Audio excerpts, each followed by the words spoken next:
In early August 2022, 29-year-old Lily Lindsay strode out of a nail salon in Aberdeenshire, Scotland, feeling especially polished. Usually, she did her own nails with an at-home gel manicure kit, but today, she'd gotten her nails done at a fancy salon, and she had even paid extra for eyebrow threading. Lily had really spent a lot of money over the past week to make herself as beautiful as possible. Her best friend's wedding was in 2 days, and Lily really wanted to look absolutely perfect for the photos. To Lily, looking her absolute best was another way of showing her friend how excited she was for her big day. Lily ran through a short mental checklist of everything she still had to get done before the wedding. She needed to pick up her dress from the tailor and get decorations and snacks for the bridal suite. But before she could do any of that, she had one more appointment. She was getting a facial. Lily decided to grab an iced coffee on her way to the spa. She walked a few doors down from the nail salon to a little cafe on the corner. And as she walked in, she caught a glimpse of herself in the store window, and she couldn't help but smile, because she was beautiful and elegant, and so she could barely wait to see how amazing she would look with her full hair done and makeup and her dress on. It had been hectic helping her best friend bring the wedding together, but she could not be more excited for the weekend ahead. The wedding would end up being even more incredible than Lily had hoped, and she had really high expectations. And 10 days later, Lily still felt like she was recovering from it. She stumbled from her bed to her bathroom, stretching her arms high overhead to try and wake up. She yawned, and she could feel the skin around her mouth start to crack a bit, which seemed strange for summertime. Her skin had not felt this tight and dry since midwinter, when the cold and high winds left her whole face feeling chapped. Lily went to grab her toothbrush, but when she saw herself in the mirror, she stopped. The skin under her eyes was blotchy and red. She leaned in toward the mirror for a better look and traced the outline of the rash with one of her fingers. She'd never had a skin outbreak like this before. Lily opened up her medicine cabinet and looked at the array of skincare products inside. She'd used most of the products for months or even years, but now she wondered if maybe she'd developed an allergic reaction to one of them.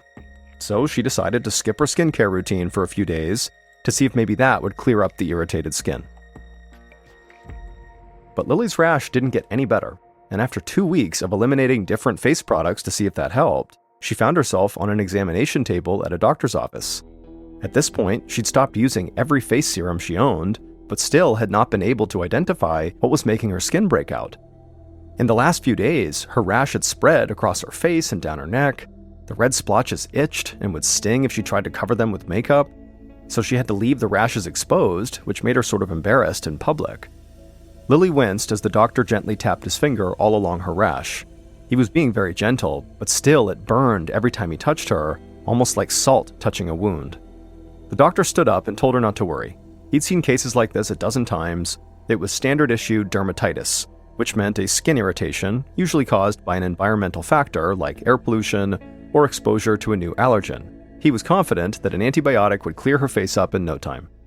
Lily was so relieved. She'd never had particularly sensitive skin, so she was surprised to learn that all of this boiled down to skin irritation, but she was just glad to have a diagnosis and a plan of action. She told the doctor she'd stop at the pharmacy on the way home and grab the antibiotic. A month after Lily's initial visit to her doctor, she was in her room getting ready for a follow-up appointment. She carefully peeled off her pajamas and put on wide-leg jeans and a baggy shirt. These were unfortunately the only clothes she could stand to wear these days, because the rest of her wardrobe fit too snugly and rubbed against her raw skin, which was still totally broken out and incredibly painful. The antibiotics had not worked. Her skin still felt crusty, her lips were so dry that they split every time she laughed. Big blotchy rashes covered her face and neck as well as down her chest and beneath her armpits.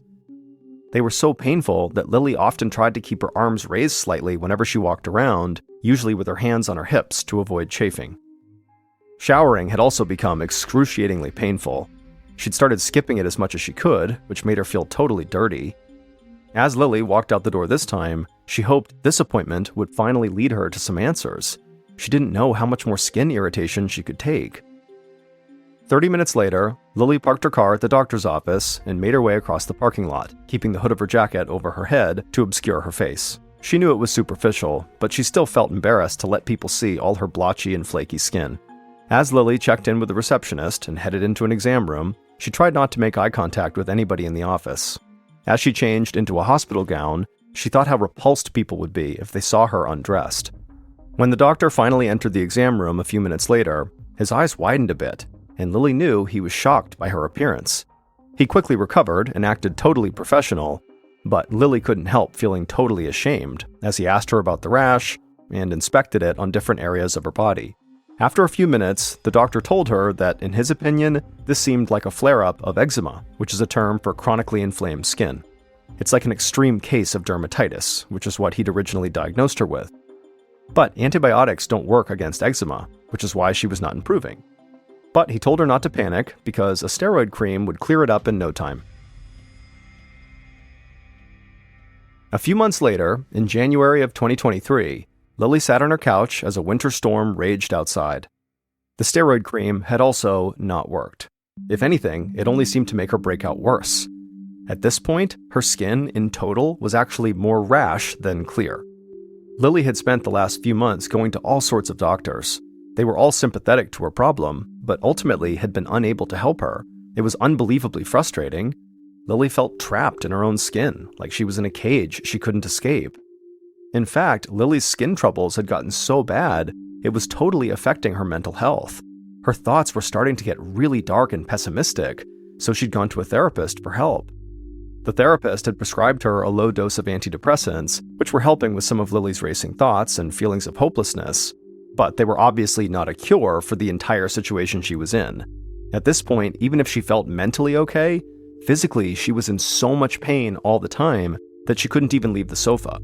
So tonight, Lily had wrapped herself in a fuzzy blanket, the only one that didn't scratch at her skin, and ordered herself a pizza. Lily decided to watch a movie, but when she got up to grab the remote, she felt blood rushing to her head and her vision began spinning. Lily eased back onto the couch and closed her eyes, feeling so dizzy it made her nauseous. Then suddenly her ears began to ring, and her chest tightened as she tried to fight back anxious tears. She knew that dizziness and ear ringing were not symptoms of eczema, and so she couldn't help but start wondering if she was actually going to die. This was the final straw. Lily could not just sit around and wait for death, and if the doctors couldn't help, she would just have to solve this puzzle herself. So she slowly got up and very painfully walked over to grab her laptop because now it was time for her to conduct her own research. A few hours later, Lily was crouched over her computer, poring over an article she'd found online. It discussed the symptoms of extreme allergic reactions, and to Lily's surprise, many of her symptoms fit. This entire ordeal really did seem like one big allergic reaction. But Lily still had no idea what she might be allergic to. So she started looking up common allergies, until she found a couple that sounded like hers. She discovered that some people are actually extremely allergic to the latex from the balloons that she had actually used during her friend's wedding to create custom arrangements. Now, Lily had never had a problem with latex before, but the article said that allergies could develop later in life. She also found that home nail polish kits, like the ones she used, can cause allergies too, as the chemicals seep into people's bodies through the nail bed. Lily started thinking that surely there must be a way to test whether these chemicals were making her break out so horribly. And so for the first time in 5 months, Lily felt like she kind of had a plan here, and so hope began to spark inside of her. She would call her doctor first thing in the morning, and hopefully they could, together, get to the bottom of this thing once and for all. A few days later, on a Friday afternoon, Lily sat on an allergist's examination table with her hands on her knees. She was wearing a hospital gown, and her rash-covered back was fully exposed. She winced as her doctor taped a bunch of small patches to her back. To Lily, the patches looked like little strips of bubble wrap, but actually, they were allergy patch test strips, and each of the little bubbles contained a different allergen. Lily clenched her jaw. The strips were already beginning to itch, partially because they were stuck to her rash, which was sensitive already, and partially because they'd stuck more than 200 chemical samples to her back, including latex and the chemicals from her at-home nail kit. So she was bound to be allergic to at least a few of these things. When the doctor finished his work, he explained to Lily that unfortunately, she would have to leave all of these test strips on her back all weekend, no matter how much they irritated her. She nodded, though she was absolutely dreading the discomfort the next few days would bring. But she told herself that if she could just push through to Monday, she would almost certainly have an answer, and then this nightmare could finally be over. By Monday morning, when Lily drove her car into the doctor's office parking lot, she wanted to rip those test strips off her back and light them on fire. It had been the most miserable weekend of her life. The only thing that had gotten her through the very itchy discomfort was knowing that each little sting she was feeling was a positive reaction to an allergen and a possible answer to her problems. As she strode into the doctor's office, her clothes billowed all around her because she could only wear really baggy clothes, and there were bags under her eyes because she hadn't slept well either, so she was quite the sight. But Lily prayed that it would all be over soon, because in a few short minutes, she would know exactly what was causing this excruciating rash. Except that's not what happened. Lily's doctor peeled off all the patches and explained that he could only see a few mild allergic reactions, but nothing that could cause a reaction this bad all over her body. Lily couldn't understand. Her symptoms had matched an extreme allergic reaction perfectly, especially to latex or the at-home nail gel. She was so sure she was on the right track, and now she just felt defeated. Lily drove home in a stupor. She felt like her life was now this living hell. She thought back to the previous summer, mad at herself for not appreciating how good her life used to be.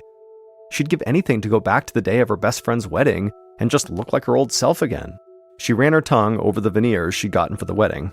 Her smile was the only part of her physical appearance that she liked now, but she would give it up in a second to get her old skin back. But just then, a thought hit her like a lightning bolt, and she actually pulled her car over so quickly that the tires screeched. Once she came to a stop, she immediately began rifling through her purse for her phone, and as her heart raced, she thought to herself she'd been going to the wrong doctor. That was the issue, and now she desperately needed to make an appointment with the right one. 2 days later, Lily sat in her dentist chair. She told him that in her quest to look perfect for her friend's wedding, she suspected that she had accidentally set herself up for months of misery. She was just sure she had discovered the cause of her extreme rash. When the dentist looked skeptical, Lily told him about the article she'd found online about extreme allergies. And suddenly, the dentist understood too. Lily had a strong suspicion that her problems had all been caused by the gels in her at-home nail kit. But it was more complicated than that. In fact, the online article Lily read talked about the way nail gels can make people dangerously allergic to other everyday things. That's because the acrylic-based plastic in the gel can seep into someone's nail bed and make them allergic to anything else that contains acrylic. In Lily's case, that would be the veneers she had applied to her teeth to look beautiful for the wedding. The veneers were loaded with acrylic-based plastic, and her body had a very powerful reaction to it. Essentially, Lily had poison glued to her front teeth for the last 6 months, which triggered a constant, severe allergic reaction. Ultimately, the dentist ground the veneers off of Lily's teeth in April of 2023, and slowly but surely, the rash became less painful. By the summer of 2023, Lily's skin was back to normal, and she felt like herself again.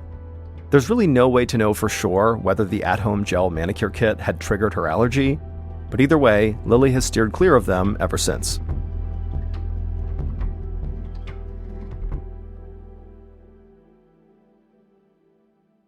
Here is our second and final story called No Warning. On the morning of August 15th, 2020, 16-year-old Rohan Goda stood in his kitchen mixing up a protein shake. He was trying to put on some muscle before school started in a few weeks. Rohan took a sip and grimaced. The shake was thick and chalky, which he just was not expecting because he did not often drink protein shakes. But Rohan was never one to back down from a challenge, so he adjusted his glasses and steeled himself, then gulped the whole shake down. When he was done, he slammed the glass down on the counter in triumph. He told himself he was going to learn to like those shakes because he was going to get jacked. Rohan put the dirty glass in the dishwasher, then bounded up the stairs to his bedroom on the second floor, already feeling stronger. In truth, he was a very skinny kid, especially for his age. And even though Rohan knew he had a lot going for him, good grades, a bright future, a very winning personality, he really wanted big muscles, or at least to weigh more than a 12-year-old. Rohan opened the door to his bedroom and made a beeline for his piano keyboard. Rohan was a very accomplished musician and loved practicing just about every day. But this morning, he stopped himself and instead turned toward the Nintendo Wii game system hooked up to the television on top of his dresser. He grabbed the Wii remote and began browsing through Wii Fit games until he came to strength training. Rohan thought that if he started right now and kept on sucking down those protein shakes, maybe he really could build some actual muscle by the time classes resumed. At lunchtime, Rohan's father, Hitendra, made sandwiches for the two of them and then called Rohan to the kitchen table. But while Hitendra wolfed his meal down in about 4 bites, he noticed that his son barely touched his food. Rohan told him his stomach hurt, and Hitendra just nodded, understanding. He told his son it was fine if he didn't want to finish his lunch, and encouraged Rohan to go lie down and take a nap. Hopefully that would settle his stomach. Rohan smiled at his father and then left the kitchen. Once the boy was gone, Hitendra picked up Rohan's plate and began to tidy up. But then he heard the distinct sound of dry heaving coming from the upstairs bathroom. Hitendra dropped the plates into the sink and hurried upstairs to check on Rohan, who he found kneeling over the toilet. Rohan retched repeatedly as his father rubbed his back reassuringly. Then Hitendra suggested Rohan stay in bed for the rest of the day. It seemed like he must have picked up some kind of stomach bug. Once Rohan was in his bed with a waste can nearby just in case, Hitendra went back downstairs and found the protein powder he'd gotten for Rohan. It was the only unusual thing Rohan had eaten over the past couple of days, and Hitendra wondered if it had gone bad or had some strange ingredients in it. Hitendra scanned the label, and he saw the expiration date was not for a while, and none of the ingredients stood out to him as unusual or alarming, so he shrugged and put the protein powder back where it went in the cupboard, convinced his son would feel better by morning. But when Hitendra went to check on Rohan the next morning, the boy was as white as a sheet. Rohan admitted he'd vomited a few times overnight, and that he felt even worse than the day before. The boy propped himself up in bed, squinting. Hitendra thought his son might be looking for his glasses, so Hitendra told Rohan they were on the nightstand. Rohan nodded slowly, but then he started looking around the room as if he didn't know where to find his own nightstand. Hitendra frowned and just pointed at the nightstand, and Rohan's face suddenly lit up as though he was pleasantly surprised to even find a table there. Now, Hitendra couldn't help but feel more concern for his son. He wondered if Rohan was so dehydrated that he was confused. So he helped Rohan downstairs and sat him at the kitchen table while he went to grab a bottle of the sports drink they always kept in the pantry. But when Hitendra returned to the kitchen carrying his son's drink, his son suddenly seemed even stranger. Rohan glared at his father with utter contempt. When Hitendra asked if everything was okay, Rohan snapped that his father should mind his own business. Then Rohan got up so aggressively that the table shook. Then Rohan just stood there staring icily at his father. This was very unlike Rohan, and so Hitendra knew something had to be deeply wrong. Rohan was so gentle normally, but now he was erratic and aggressive and confused. Hitendra knew his son needed to see a doctor, but something told him it was just not safe to try to take Rohan to the hospital by himself right now, like not in this state, something was terribly wrong. So to play it very safe, Hitendra just called an ambulance. A few hours later, Rohan's mother, Pushpa, arrived at West Middlesex Hospital, where the paramedics had taken her son. She kept telling herself that Rohan would be just fine, but Pushpa still felt incredibly anxious as she entered the hospital lobby. Her husband, Hitendra, met her in the hallway outside of Rohan's room and explained that Rohan had become increasingly agitated on his way to the hospital, and he kept trying to get up and move around the ambulance on the way, and Hitendra actually had to physically restrain him on the stretcher to keep him from jumping out the back doors. Pushpa just blinked in surprise at this incredibly strange turn of events. Rohan was just not the type of boy to fly into a rage, let alone leap out of a moving vehicle, and so fear began creeping into Pushpa's mind, much the way it had already creeped into Hitendra's mind. And so Pushpa followed Hitendra into Rohan's hospital room, hoping to find Rohan back to himself and feeling better. But instead, Rohan was sitting up in bed, hunched over a kidney-shaped bowl and vomiting. Pushpa felt instant sympathy for her son as she watched him throw up, but that wasn't the worst of it. There were tubes hooked up to Rohan's arms, and wires patched to his chest, leading to all sorts of whirring and beeping machines. Whatever was wrong with Rohan was clearly more serious than just the flu or some other minor ailment. Pushpa looked back at Hitendra, whose eyes were full of concern. Hitendra explained that Rohan had been deteriorating ever since they arrived at the hospital, and the doctors still had no idea what was making Rohan sick. Rohan was complaining of intense abdominal pain and kept forgetting where he was or how he'd even gotten there. Suddenly, the knot in Pushpa's chest tightened and her breathing quickened as she grappled with what Hitendra was saying. And so, kind of panicking, she just stepped out into the hallway and let out a scream of absolute despair. Her son was falling apart before her eyes, and there wasn't anything she could do. She felt so hopeless. Pushpa bent over and braced her hands on her knees, sucking in long breaths of air. When she finally felt like she had collected herself, she went back into the hospital room and planted a kiss on Rohan's forehead. She told her son everything was going to be fine, even though inside she didn't know that. Then she stood next to Hitendra, gripping his hand tightly. Over the next few hours, Pushpa and Hitendra paced the hospital room as their son alternated between moments of confusion and extreme agitation. All the while, doctors and nurses came in and out, explaining all the tests and treatments they were doing to try to figure out what was wrong. The doctors said that they suspected that Rohan was suffering from some kind of inflammation around the spinal column and brain, and so they started him on medication right away for the two most likely conditions, which were meningitis and encephalopathy. For a little while, Rohan did seem to get better with the medication. But just before midnight, he started to get restless and agitated again, and he began trying to jump out of the bed, which would have torn out all the wires and IV lines. And so Hitendra did his best to hold the teenager down, while Pushpa repeatedly pressed the call button for help. A moment later, two nurses were in Rohan's room, attaching restraints to Rohan's wrists so that he couldn't get out of bed. A doctor said that Rohan was getting too unstable to remain in a regular hospital room, and he directed the nurses to move him to the intensive care unit. Pushpa was shocked. She knew Rohan was sick, but she still couldn't believe his condition had gotten this bad, and so she had to fight to hold in another scream. The nurse said that Rohan would be sedated once he got upstairs, and he would likely be asleep for hours. She urged Pushpa and Hitendra to go home for the night and then come back rested in the morning. Pushpa hated the idea of leaving her son, but she also knew that he'd be under close watch in the ICU without them. And if Rohan was going to be in the hospital for a few days, she and Hitendra would need some sleep. So they followed the medical team to the ICU, and they stayed with their son until he fell asleep, and then after kissing their boy goodnight, the parents headed home. When they got there, Pushpa threw on some pajamas and crawled into bed, but she felt like she was not going to be able to sleep. She just stared at the ceiling, thinking of her son, and she would lay there, her thoughts racing, until about 5 a.m., when her phone started ringing. It was the hospital. The doctor explained that Rohan's condition had actually taken another serious turn for the worse over the night. Rohan was now struggling so hard to breathe that he had to be intubated and put on a ventilator, which meant that a machine was now keeping him alive.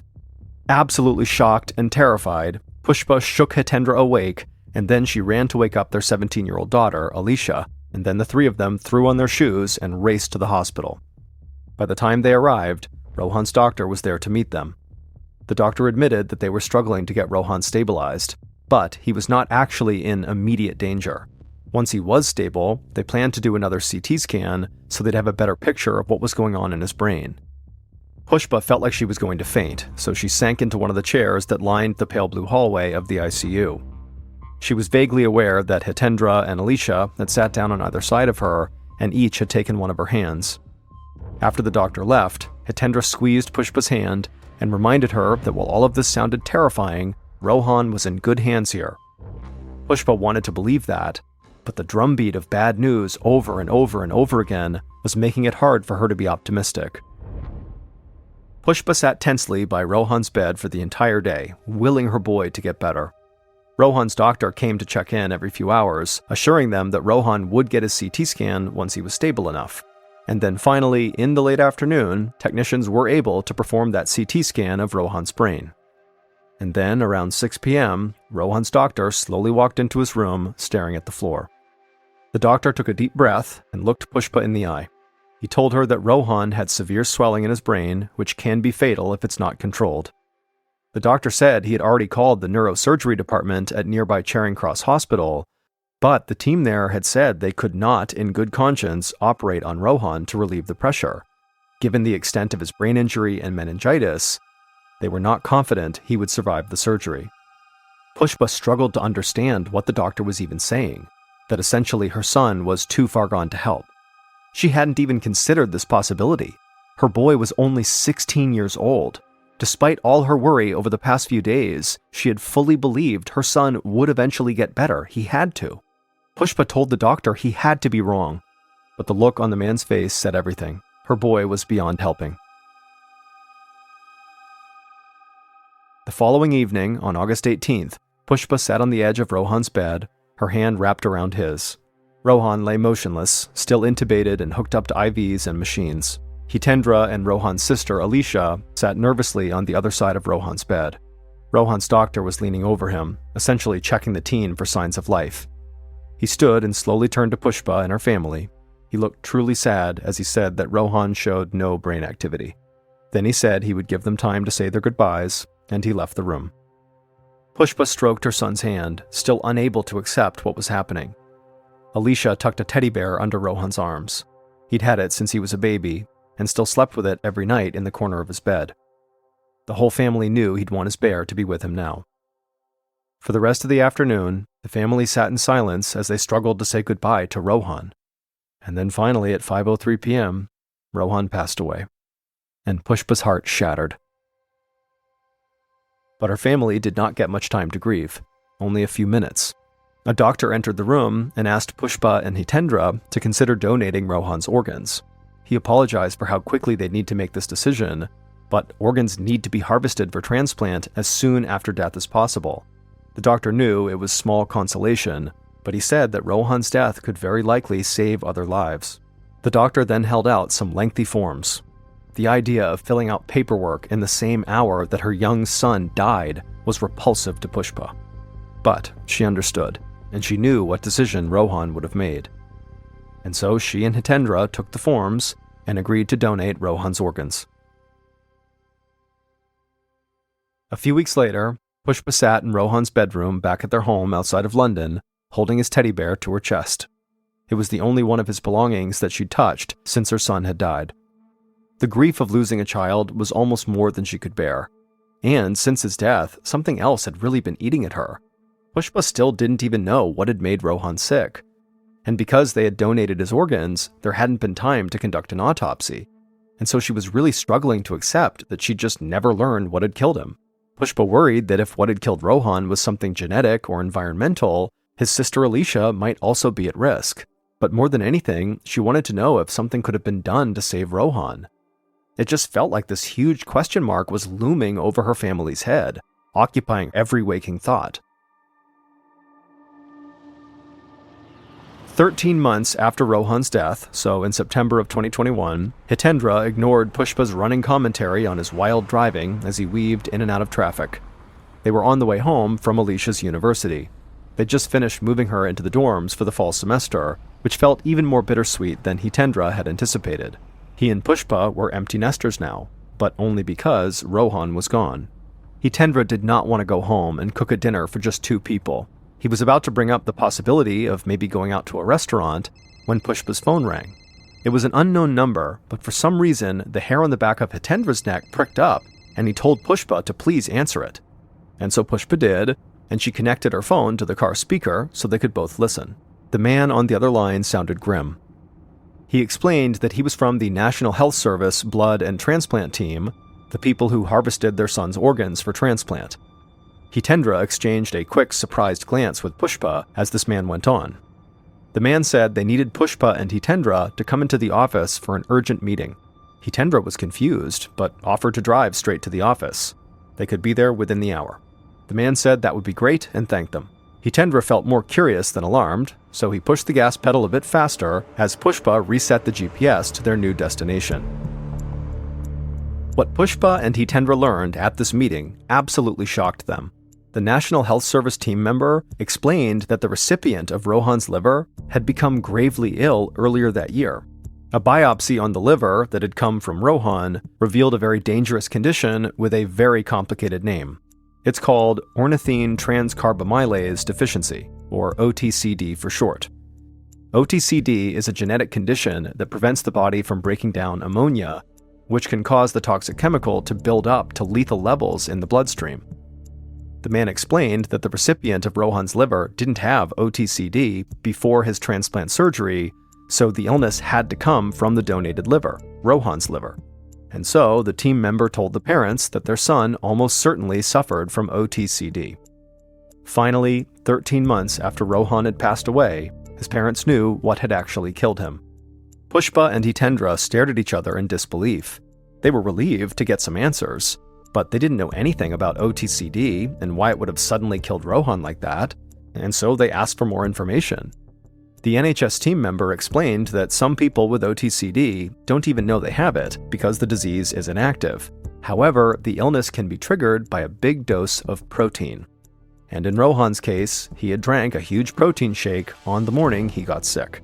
He'd never consumed so much protein before so quickly, and his body basically couldn't handle it. And so that's what prompted him to get sick. Pushpa and Hitendra were obviously devastated. If they'd only known about Rohan's kind of inactive condition, they would have never let him drink protein shakes like that. Now, could that have forever prevented him from getting the disease? They don't know. But certainly, that protein shake is what prompted it. Thankfully, though, it does not seem likely that their daughter has OTCD, which affects an estimated 1,000 people in the United Kingdom alone. More studies are being conducted on OTCD, but as far as we know, it is extremely dangerous, killing about 50% of infants diagnosed with it at birth, and around 10% of people diagnosed with it when they're 16 or older, which was Rohan's age. However, there were no warnings that the protein powder that Rohan ingested could trigger this terrible disease. Rohan's experience ultimately prompted calls for new warnings to be printed on all supermarket-bought protein shakes in the UK. In 1996, 21-year-old Katie Fleming was studying French at the University of Oregon. That summer, she was invited to go on a camping trip with some very close friends and some people she had not met before. Their destination was this beautiful spot along the Sierra Nevada mountain range in California, but as soon as they got there, Katie did not take in any of the beautiful scenery. Instead, she fixated solely on 25-year-old James Kim, who was one of those people she had not met before that was going on this trip. And for the people that were on this trip, they would say James and Katie immediately just fell in love with each other. And for the duration of this trip, they were inseparable.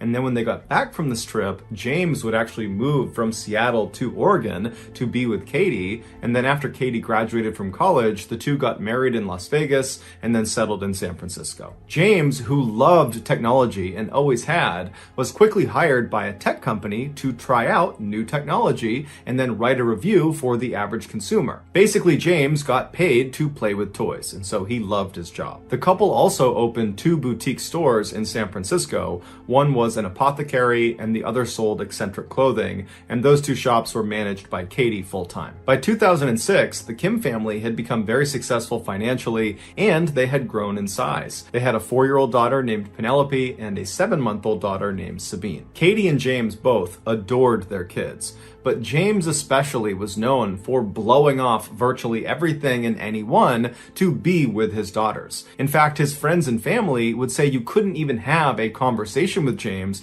if his daughters were in the room, because James would get distracted and just stare at his daughters and then would eventually just leave mid-conversation to go play with them. James was also known to bring his daughters to work virtually every chance he got, even if it really wasn't allowed at this company. On Friday, November 17th, James, Katie, and their 2 daughters loaded up into their station wagon and then drove north to Seattle.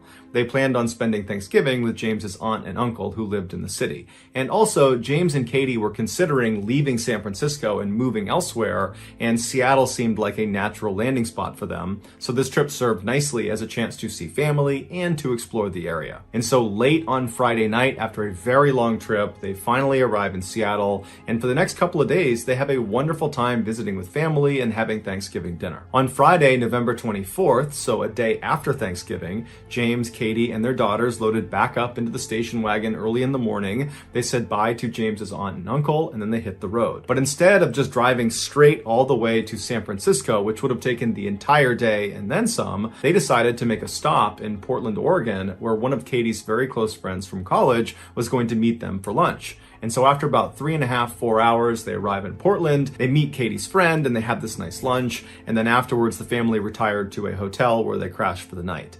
The next morning, the plan was originally to just get in the car and then drive all the way back to San Francisco. But Katie suggested to James that instead of just driving all day, why don't we just stay here for part of the day, leave in the afternoon, and we'll stop somewhere between here and home. We'll break up the drive one more time.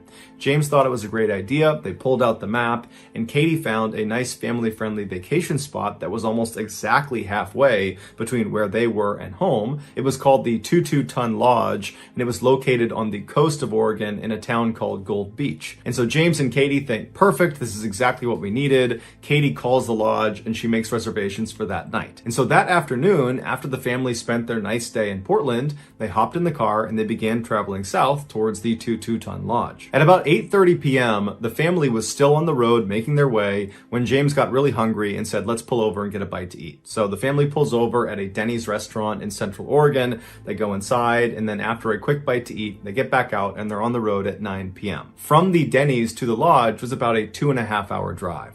But after driving for 2 more hours, James realized they had missed a turn. So he told Katie about it, they looked at the map, and they realized if they were to backtrack all the way to that turn, it would add several more hours onto their trip.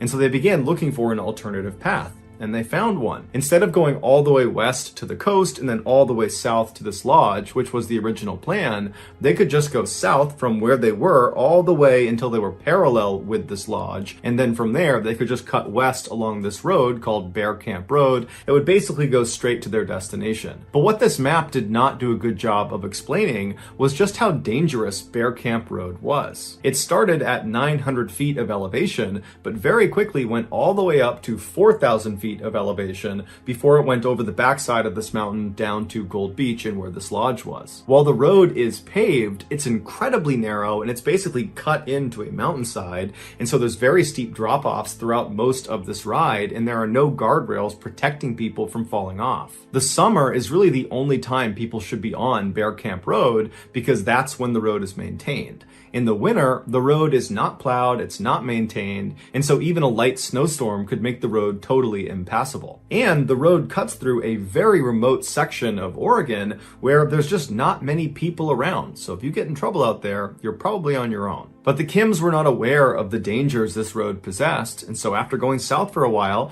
they did turn on to Bear Camp Road and began slowly driving up the mountain. And so as James is driving, Katie falls asleep in the passenger seat, the girls fall asleep in back, and outside it begins to snow. An hour later, Katie wakes up from her sleep, and the first thing she notices is outside, it is snowing so hard that James now has the windshield wipers on full blast, and still you could barely see out the front windshield. She looked at her husband, and he was hunched over, white-knuckling the steering wheel, looking intently out the window, and she says to him, what's going on? Should we stop? Should we turn around? And James, without even looking at her, says, yeah, honey, I do want to turn around, but the road is so narrow, we can't. And then he would tell his wife that earlier they had actually driven through a fork in the road where there was enough space to turn around, and so now he was just hopeful that there'd be another fork somewhere that would allow them to turn around. And so Katie was not excited about the idea, but she trusted James and said, okay, let's keep going. And so James just continues driving up this mountain pass, and you got to understand, they are driving on basically a cliff. On the left side, left of James, is just a sheer drop-off, and the road is totally slick from the snow. And so periodically, as James is driving, even though he's only going about 5 miles an hour, he would begin to slip and slide, and he's right on the edge of this cliff. And so it was a very, very stressful ride, and after several more miles of this, they were not reaching any turnaround. In fact, they would have to periodically stop on inclines, put up the emergency brake, and one of them would have to get out and clear branches and rocks out of this tiny little road to continue onward. And so finally, Katie says to James, you gotta stop, you gotta back out of here. That's our only choice right now. And so James put the car in reverse, and he opens his car door so he can look down at the edge of this cliff to make sure he doesn't accidentally veer off of it.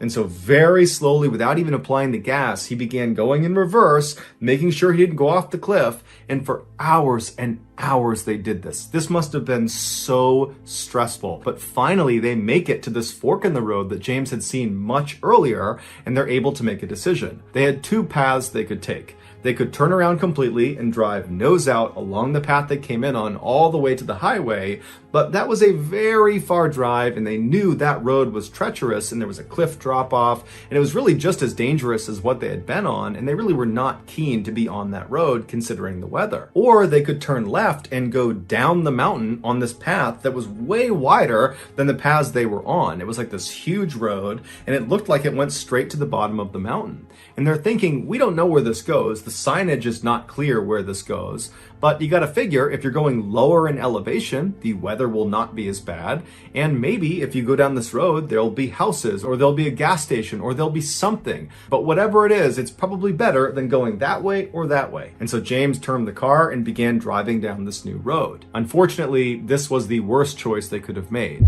This road they were now on was this long, winding dead end that was used by loggers in the summer. Now, normally, this mistake by the Kim family would have been caught because there was supposed to be a big yellow gate that sat across this road just a little ways past this fork, blocking all traffic from proceeding any further. But vandals had recently come up and cut the lock on this gate, swung it open, and then locked it open. So the gate is completely off the road. And so as the Kims drove past where they normally would have been stopped, they didn't even see a gate. There was no gate anywhere, and so they just kept on driving. And from where this gate should have been, the road went from paved to dirt and full of potholes, and it narrowed considerably. The couple drove for 15 miles on this very tight, winding road that once again was on a cliffside until finally they reached another fork in the road where they could either go right or they could go straight, but there was no sign telling them which way led to what. And so James stopped the car right in the middle of this intersection, and he and Katie look at each other and they know they're in trouble. So they get their phones out and they try calling for help, but they have no service. And so as they're struggling to place calls, one of them realizes it's no longer snowing. It's actually raining, and a lot of the snow on the ground seems to be getting washed away. And so after not being able to place calls for several minutes, they decide, you know what, it's 2 a.m, we're tired, let's sleep here, we'll leave the car running, it'll be nice and warm, and when we wake up in the morning, this rain will most likely have washed away the snow, and we can just drive out of here. And so the two are kind of relieved as they're saying this out loud that this situation is not nearly as bad as it seems, we'll be just fine. And so Katie, James, their 2 daughters, they fall asleep with the car running, it's nice and warm, and when they wake up, Katie and James realize it's gotten much, much worse. At some point in the night after they fell asleep, the temperature must have dropped again, and that rain became very heavy snow. And so all the water on the ground froze, and then almost a foot of snow fell on top of it. They were stuck. But Katie and James, they didn't panic because they remembered when they first turned onto Bear Camp Road, they had seen a plow truck parked off of the side of the road.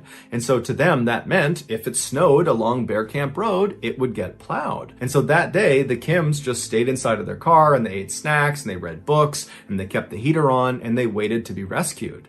But over the course of that entire day, nobody came down that road. No plows, no anybody. And Katie and James continuously tried their cell phones to try to punch out and get some help, but they never had any service. Also, Katie and James continuously honked the horn in case someone was in the area that might hear them, but no one ever came to their rescue. And so by the end of that Sunday night, Katie and James were really starting to get worried because they have a 4-year-old and a 7-month-old. They cannot be out here for very much longer. But they began to tell each other that, you know what, it's Sunday, maybe the plows don't come through on Sundays. Maybe they just don't work out here on Sundays. And so tomorrow, Monday, the plows will be out here, they'll come by and they will save us. Also, Katie and James began telling each other to reassure each other that, hey, tomorrow, Monday, that's the day we were supposed to be back in San Francisco. And so people are bound to notice our absence and they will report it to police and they will come out here and they will save us. So tomorrow we are going to get found. And so Katie and James, they put their 2 daughters in their car seats and James read them some bedtime stories and then the family fell asleep. The next day, Monday, the family did a lot of the same things they did the day before. They sat in their car, they kept spirits high, they tried to use their cell phones, which didn't work. They honked their horns to get people's attention. That didn't work. They tried to ration their food, and the whole time, they're keeping their eyes up each side of this road they're on in hopes a plow comes through. But all day long, no trucks, no plows, nothing comes down this road. Meanwhile, back in San Francisco, the family's absence was noticed by a family friend, but they didn't report it to police because they figured the Kim family had just decided to stay out a little bit longer and they would be back soon. By Monday night, Katie and James were officially terrified. They were almost out of fuel in their car. They were almost out of food. In fact, to compensate for their low amount of food, Katie had begun not only breastfeeding her 7-month-old, but also began breastfeeding her 4-year-old. Also, outside of their car, bears began kind of assembling and checking them out. And at first, Katie and James would scream and yell and try to scare them off, but the bears ultimately were not that fazed by them. They were not aggressive, but it meant the family did not feel comfortable getting out of their car. And so they're in this very claustrophobic situation where they are literally trapped inside of this small car where all the windows are covered with snow and they can't go anywhere, they can't call anyone, they're running out of their supplies. I mean, this is a terrifying situation to be in. Katie and James had been really strong to this point, but around this time, they began to act scared, and their kids picked up on it, and they started acting scared and fearful. And so the parents were trying their best to calm them down and tell them everything's going to be fine and they're going to get out of here soon. But in reality, Katie and James knew that if they didn't get found soon, they were probably going to die. The next day when they woke up, which was Tuesday, again, no cars or trucks came down either road. There was no plows. The snow just continued to pile up, and the food was running unbelievably low to the point where James actually left the car and went out looking for bear droppings because there's bears all over the place now, and he would pull the berries out of their droppings, and he and Katie began eating those. But after a while, they decided that was not a good idea because they might poison themselves. Their daughters, who the day before had been acting out of fear and anxiety, were now lethargic and quiet. And the parents' response to this was to start fighting with each other about whose fault this was, when in reality, they were just totally scared about what might happen to them. Meanwhile, back in San Francisco, the family had still not been reported to police. And so that night, Tuesday night, the Kim family once again huddled up inside of their car. James read the kids' books, and then they all fell asleep. The next morning, Wednesday, they ran out of gas for their car. And so they had no way to heat themselves. And so James got the spare tire out of the back of the car and he rounded up some magazines inside of the car and he lit a fire for the family to stand around and try to warm up by. And it worked, but the fire very quickly died out and they couldn't find any wood that wasn't soaking wet to put on it. And so before long, they did not have a fire. And so all day that day, James and Katie were desperately looking up the road in hopes that a car or truck would come through. They never did. James and Katie tried their cell phones repeatedly, but they never got service. They honked their horns and they screamed out for help, but nobody heard them. And so before long, it was dark again and the family was huddled up inside of their now freezing car, and all they could hear outside was the sounds of bears marching around the area. And so I'm sure James and Katie thought to themselves, I wonder if we'll survive the night. Meanwhile, back in San Francisco, that family friend who had noticed the Kims were gone on Monday, she did go to the police on Wednesday afternoon and reported them missing. And so a search party was being organized that night, but of course the Kim family would have no way of knowing that. The next morning, Thursday, the Kim family woke up, they survived the night, but at this point, James and Katie are speaking openly about the real possibility that they all might die. In fact, Katie says to James, you have to promise me if our two kids die out here, you have to kill me too. And James said he would. At this point, Katie and James do not believe a truck or a car or anything is going to drive down this road and save them. They believe their only hope of being rescued is by sending a smoke signal up into the air that a pilot might see. So they pull off all four tires of their car, and then they pull everything out of the car that might burn, and they stack that on the tires, and that included Penelope's prized stuffed lamb. And then once they had their big pile, they lit it on fire, and fairly quickly, a large black billowing cloud of smoke was going straight up to the sky, and for a minute the Kim family was very optimistic that they were about to be found, that certainly someone was going to see the smoke and come find them. But unfortunately, the fire burned out very quickly, they couldn't light it again, and nobody flew overhead. And so before long, the family is once again huddled inside of their freezing cold car that night. There's bears walking around outside. They're basically out of food. Their kids aren't even crying anymore. They're just silent and cold and miserable. And as they're all shivering and trying to stay warm, James realizes he needs to do something drastic or his family's going to die. And so the next morning, Friday, when they get up, James tells Katie that he had been studying the map and there is a town about 4 miles east called Galice that he believes he can get to in about 2 hours. Katie immediately said, no, you cannot leave us. We need you here. There's probably a search party out there looking for us right now. We need to stay together so we can all be found. But James's instincts were telling him that no one was coming for them, or no one was going to actually find them in time. And so their only hope was if he ventured off and found help. And so Katie finally reluctantly agrees to let him go because he seemed really confident. And so at 7:45 a.m. that morning, James gave his two daughters a big hug and a kiss, told them he loved them and he would see them soon, and then he hugged his wife and said he loved her, and then he turned around and walked up the road out of sight. At the same time, unbeknownst to the Kim family, hundreds of searchers and helicopters are all over Bear Camp Road looking for them. 2 days later, on Sunday, December 3rd, so a week after the family had originally gotten stuck, a helicopter pilot that was part of the search effort was flying around Bear Camp Road when he noticed footprints in the snow below. When he started following these footprints, and eventually the footprints kind of disappeared under some trees, and then he couldn't pick them up again, and so without that much fuel left, he decided he would just backtrack and follow the footprints back to their origin. And so he retraced these footprints for quite a while until he came to a clearing, and in the middle of the clearing was a car, and next to the car was Katie waving an umbrella back and forth. The pilot immediately knew who he was looking at, but he didn't have enough fuel to actually land and pick her and her family up. And so instead, he just hovered down as low as he could, and he made good eye contact with her to reassure her that I see you and we're coming for you. And then he marked on the map where they were. He flew off to the search headquarters, and just minutes later, another helicopter was spun up. They flew to that same location, and they were able to land in that clearing. And as soon as the pilot got out, he saw Katie running up to him, carrying her 2 daughters, who looked like they were in pretty good shape. And she's crying tears of joy, and she's thanking him profusely. And then when she's right up in front of him, she says, are you here because of my husband? Did James tell you where we were?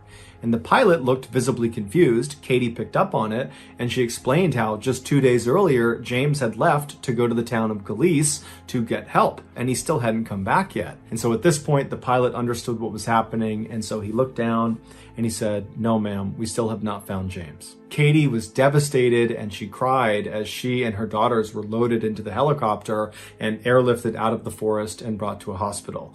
There they would make full recoveries. Meanwhile, the search effort, which had been all over Bear Camp Road, was suddenly focused exclusively on the area around where their car was. And professional trackers were brought in to look for James's tracks, and they found them fairly quickly and began following them. James, after departing his family to go look for help, which must have been the most difficult decision he had ever made in his entire life. He loved his family more than anything, and he had to abandon them in the middle of the wilderness with no food, with no power, and he has no idea if he'll ever see them again. And so after leaving them behind, he walked 3 miles up the road they came in on, and then instead of just continuing on that road in the direction of Galice, he deviated and walked off the road. He actually went straight down one of the cliffs until he hit a river. And it's believed that maybe he saw the river from up on the road and thought that would be a faster way to get to Galice. But either way, he got down to the river, and as he walked, he would leave behind him little bits of torn clothing and torn paper to create a trail of where he was going, presumably so if he needed to, he could backtrack to his family. And so he gets down to this river, and for several miles he walks downstream. And then after being gone for at least 2 hours and not reaching the town of Galice, he must have realized he had either gone the wrong way, and that's why he had not hit the town, or he had miscalculated the distance, and that's why he had not hit the town. But either way, he did not turn around and go back to his family. Instead, he pressed on, believing he was their only hope. And so on he went, crossing over rivers, getting totally soaked in frigid water. He went up and down mountains all over these totally rugged areas in nothing but street clothes. He had sneakers, pants, and a jacket on. He had no food, he had no water, and he just kept on going until it was nightfall, and he had covered about 10 miles at this point, and he laid down and he went to sleep. And that night must have been absolutely horrible as he thought about his family that was alone in the woods somewhere. He probably wondered if they were still alive. And the temperature was in the 30s, and again, he's just in street clothes. But he survives the night, and so the next morning, that Saturday, he gets up and he's right back at it, despite the fact that he was physically wrecked at this point. But for him, he didn't care. He was doing it for his family. And so all day he hiked in and out of freezing cold streams, up and down mountains, until finally he found himself at the bottom of this deep ravine next to a river where he just fell to his knees, fell forward, and died. He had literally just kept on going, looking for help for his family until he eventually succumbed to hypothermia. James's body was located 2 days after his wife and his daughters were successfully rescued. It would turn out the town of Galice was not 4 miles away from the family's car. It was about 15 miles away, but that's from point A to point B on a map, like a straight line. But when you actually are hiking in the wilderness, you don't go in straight lines because there's mountains and there's rivers and there's things that get in the way. And so in order to get to Galice from where their car was, James would have had to travel 30 or 40 miles zigging and zagging up over 4 different mountains.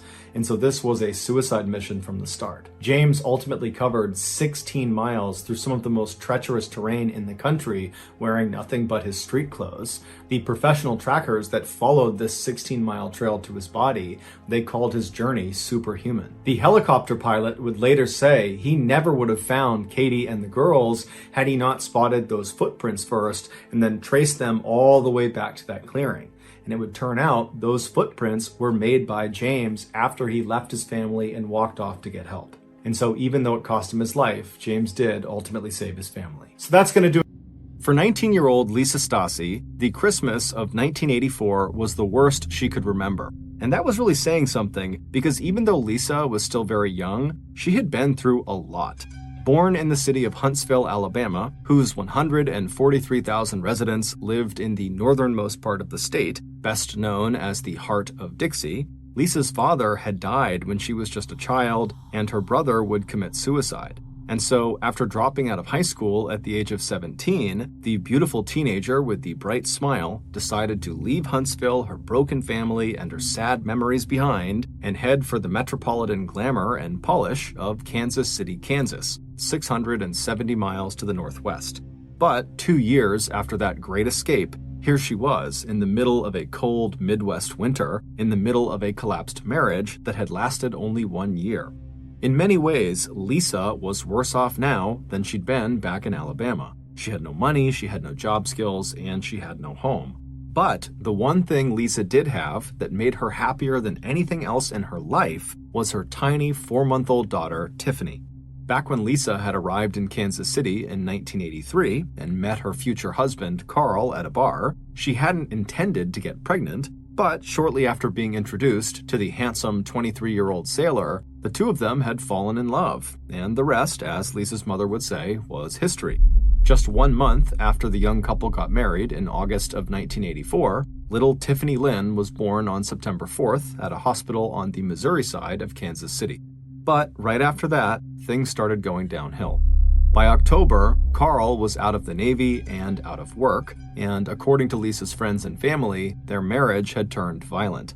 2 months later, just a few days after Christmas, Carl would leave Lisa and Tiffany, and he would rejoin the military. With nowhere to go, Lisa and her baby moved into Hope House, which was a local shelter for homeless women. But just 1 month after that horrible Christmas, Lisa got the break she had been praying for. In the beginning of January 1985, the director of Hope House told Lisa that a local philanthropist had contacted the shelter saying that his newly founded charitable organization called Kansas City Outreach had heard about Lisa's plight and wanted to help her. Kansas City Outreach looked specifically for mothers with infants who needed housing and job training, and so Lisa was a perfect fit.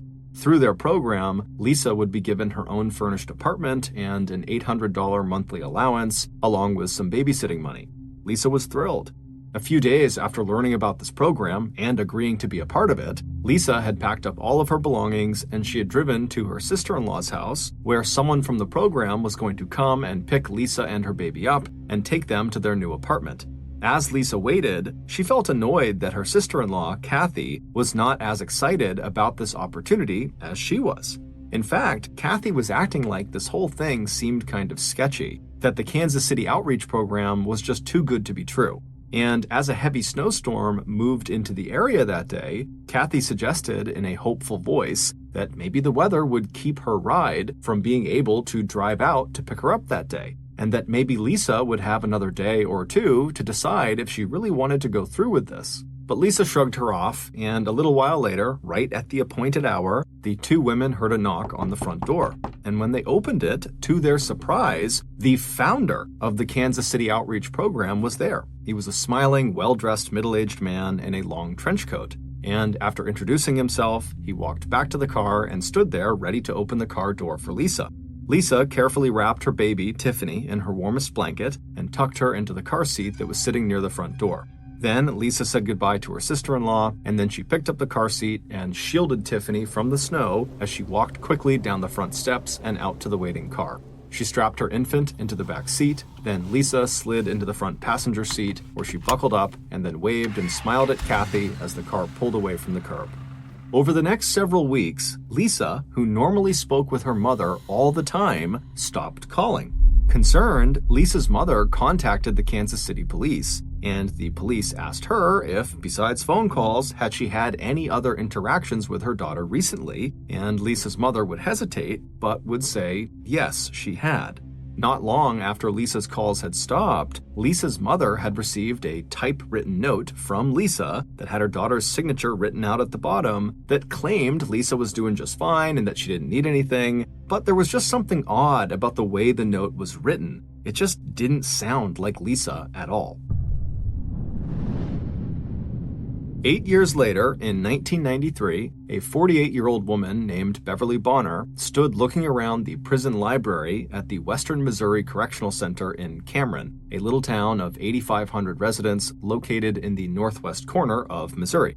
When Beverly had gotten her advanced degrees in teaching and librarianship back in college, she had never expected to find herself in charge of a prison library, especially after spending more than a decade as an executive with the Mobil Oil Company back in the 1970s and 80s in Kansas City.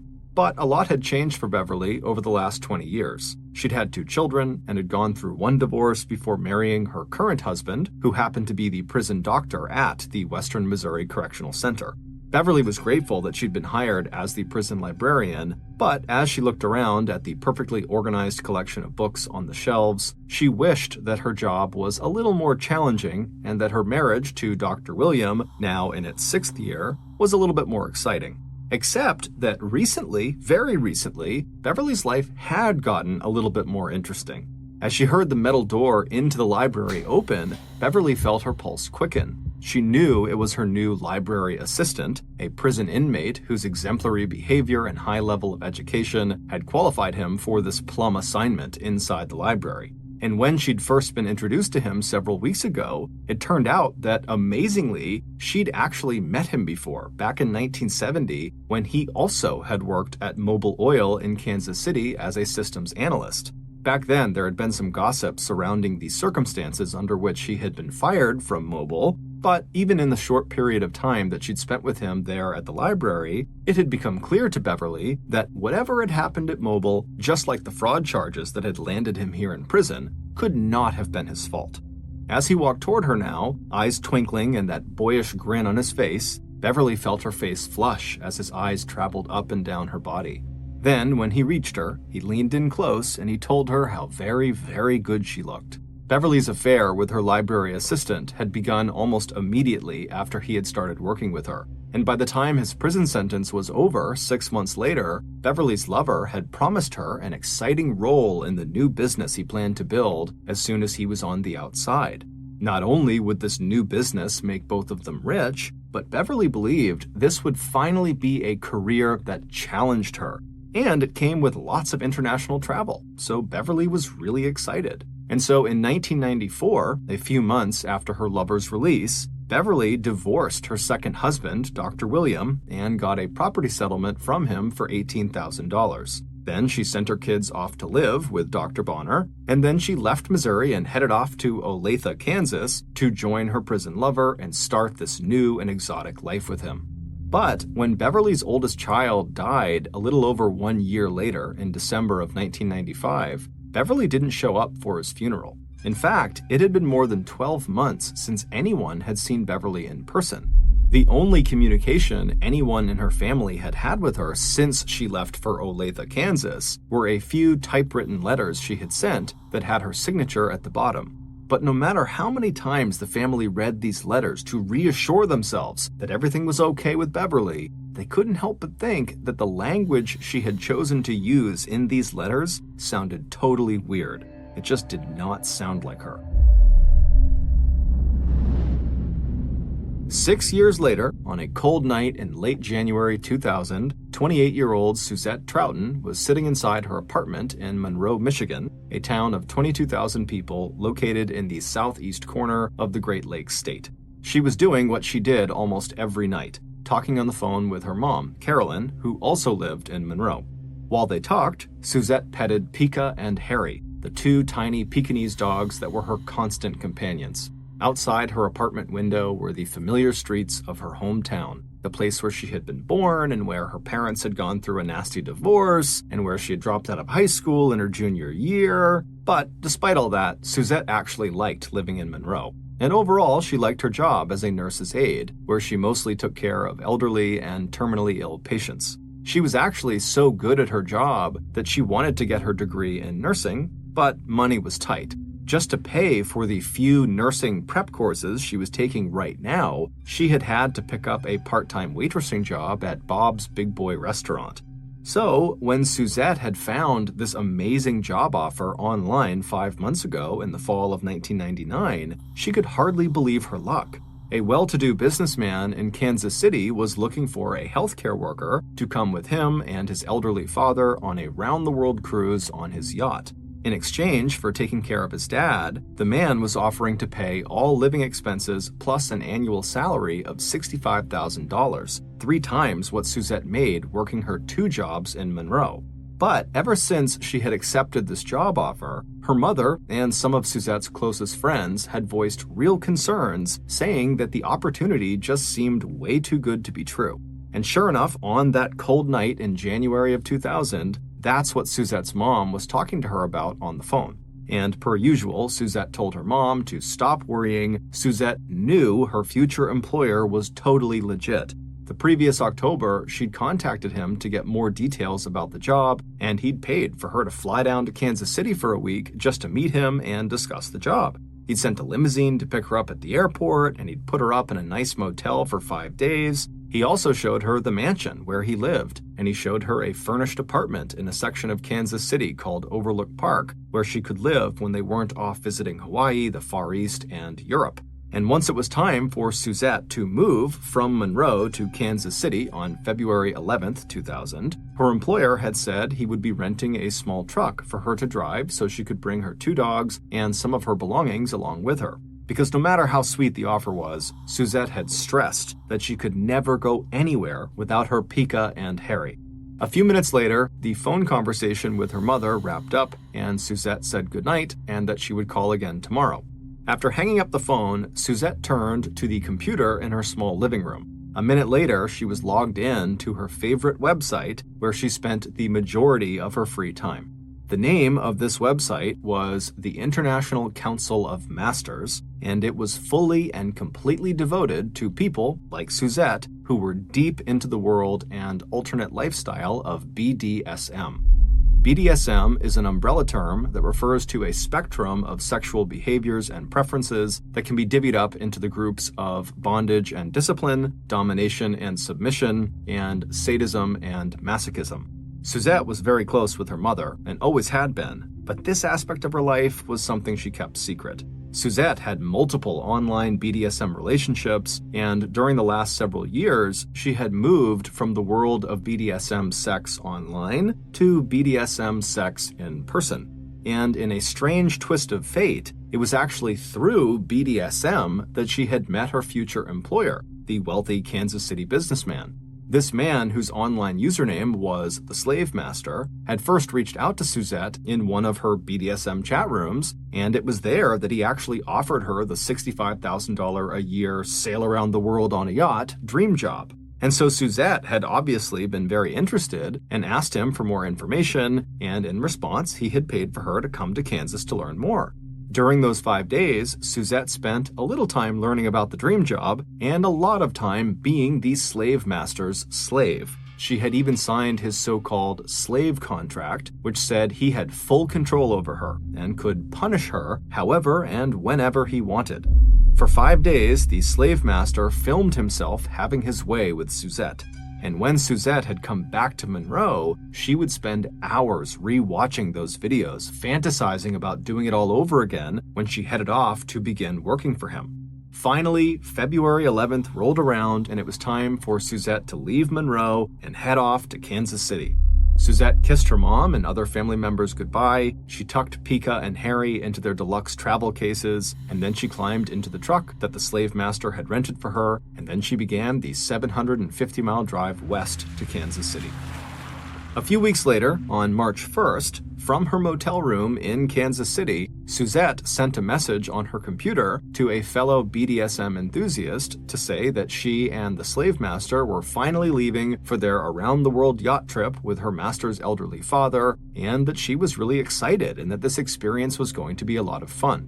At 10:30 that morning, the Slavemaster opened the door of Suzette's motel room and walked inside. He looked around, happy to see that Suzette had packed up the last of her things and was ready to go, but before they left, there was just one more thing he needed Suzette to do. He walked across the room and put the blank pieces of paper he had been holding down on a table, and then he gestured for Suzette to come over. He told her to sign her name at the bottom of each page. This way, he said, she'd be reminded to write some letters to her family once they were out at sea. He said he could even help her type some of the letters up since he'd be bringing along his typewriter.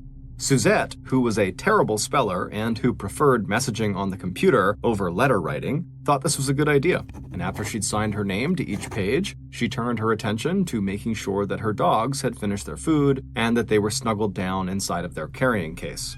A few minutes later, Suzette was in the car with the Slavemaster on their way to pick up his father. But as they drove, the Slavemaster suddenly turned to her and said, "Before we get my dad, I want to take you somewhere." He told her he wanted to show her a piece of farm property that he owned in Lynn County, which was just outside of Kansas City.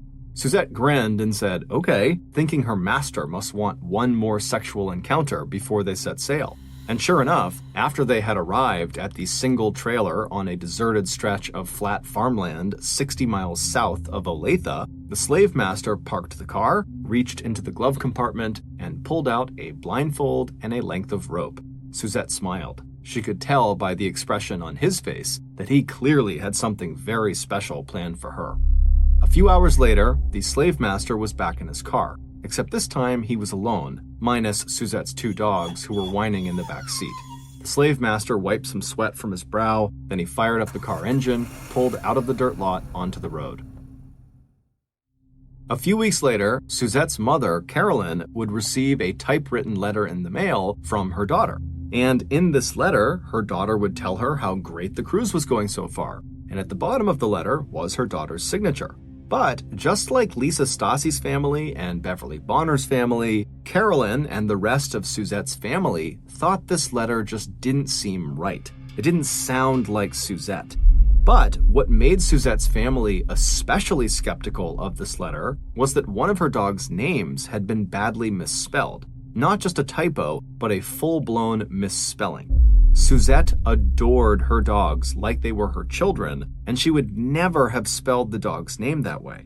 And so the combination of this egregious spelling error combined with the overall alien feel of the letter convinced Suzette's family that Suzette simply could not have been the letter's author. But the implications of this were not clear. Did this mean Suzette was in trouble? Was this letter just a prank? They didn't know. But they had no way of actually getting in touch with Suzette because she was out on this yacht, so there was no phone number for her. So with nothing else to do, the family just kind of began digging into Suzette's life to see if there was anything they could find. And her family quickly discovered that Suzette was a part of this BDSM community, but more importantly, they discovered that the Kansas City businessman who had offered Suzette this dream job was also a member of the BDSM community, and his username was the Slavemaster. And when the family began reaching out to people in this community that had heard of the Slavemaster, no one had nice things to say about him. And so at this discovery, Suzette's mother, Carolyn, just got this really bad feeling that something had happened to her daughter. And so she called the Kansas City police. And on this call, she would tell them that, she can't get in touch with her daughter, and she's gotten these letters from her daughter, but it doesn't sound like her. And then at the end of her initial story of what's going on with her daughter, she would tell the police that the last person she believed her daughter was with was her new employer, a man who called himself the Slavemaster online.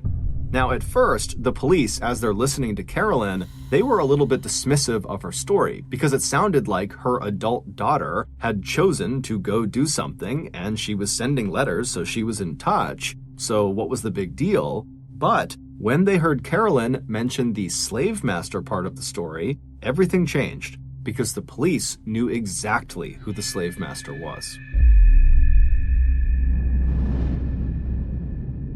A few months later, in the spring of 2000, 15-year-old Heather Robinson was sitting in her bedroom in her family's house in Chicago, Illinois, listening to her parents arguing downstairs. As she tossed her long brown hair over her shoulders, Heather was thinking to herself, did her parents really believe that she couldn't hear them fighting? And did they really think that over the last year she hadn't noticed that arguments like this one were becoming more and more frequent? It actually wasn't even the arguing that bothered Heather the most. It was the fact that her parents tried to act like these fights weren't even happening, like everything was just fine, and this totally annoyed and stressed Heather out. But the truth was, at the age of 15, everything bothered Heather, including the fact that she was an only child, and she didn't have any siblings to talk with about her parents going through this rough patch, and about how way overprotective her parents were. They had rules for everything, like not allowing her to take phone calls after 9 p.m., or telling her it was time to get off the family computer when she was mid-conversation with her friends. And with her 16th birthday and driver's license coming up that fall, she was sure they'd be making up even more rules for her. As she sat there wishing she had a little more independence, Heather suddenly remembered that offer her uncle had made her almost a year earlier. It was back when one of his 4 kids was getting married, and Heather and her parents, Donald and Frida Robinson, had flown down to Florida for her cousin's wedding. And after the wedding, during the big reception, Heather's uncle had pulled her out onto the dance floor. Heather didn't know her uncle very well. He and his wife lived 6 hours away from them, and her uncle was 10 years older than her own father, so the two brothers hadn't really grown up together. And except for special occasions like this wedding, they really only got together once a year at an annual family reunion. Now, as Heather recalled that actual dance with her uncle, she shuddered. Her uncle, who had been drinking at the reception, had suddenly gotten way too close to her, kind of rubbing up against her. However, just as quickly as he had started doing that, he had stopped, and then taking hold of one of her arms and said, it looks like things are kind of rough right now with your parents, and if you ever need to get away, you can just message me and I'll buy you a plane ticket and you can come out and visit me, no questions asked, just a little getaway. Then he squeezed her arm one more time, he gave her a nod, and then he walked away. At the time, Heather had not been remotely interested in this offer. But now, as she sat there staring out at the dark, cold night, listening to her mom and dad argue downstairs, she started to think maybe she should go visit her uncle. Maybe some time away would be a good thing. A few weeks later, at 10:30 p.m. on Friday, June 2nd, Heather listened from her bedroom for the sound of her parents retreating to their room. Once she was sure they were both in there, Heather quietly slipped out of her bedroom and headed downstairs to be closer to the landline telephone. She was expecting a call from a friend, but since it was after 9 p.m., she was not allowed to take calls. And so her plan was just to stand right in front of the phone and grab it the second it rang so it didn't wake up her parents, who had a phone right next to their bed. But when the phone actually rang just a few minutes later, Heather was fast, but not fast enough. By the time she'd picked up the receiver and put it to her ear, she could hear her father's sleepy voice already saying, "Hello?" Immediately, Heather pressed mute on her own handset, but instead of hanging up the phone, Heather hesitated. She could hear on the phone not her friend who was supposed to be calling, but one of her relatives, and his voice was low and very tense. Intrigued, Heather put the phone back to her ear and secretly listened. What Heather would hear in the next 45 seconds would change her life forever and make headlines all over the world. A few months earlier, when Suzette's mother, Carolyn, had called the Kansas City police and told them about how her daughter might be in trouble and that the last person she thought she had been with was this Slavemaster person, the police instantly knew the man she was talking about because they were already investigating him. Several women in the BDSM community had come forward with complaints against this man.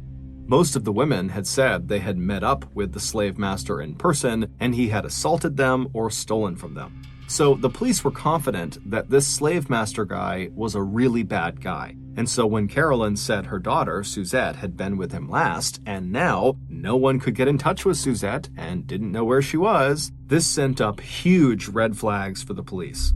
But what pushed their suspicions over the edge was when, a couple of days later, Carolyn got a call from Olathe, Kansas Animal Control saying they had just found her daughter's beloved Pekingese dogs alive but abandoned in a trailer park. Carolyn knew her daughter would never abandon those dogs willingly, and so she called the Kansas City police back to tell them.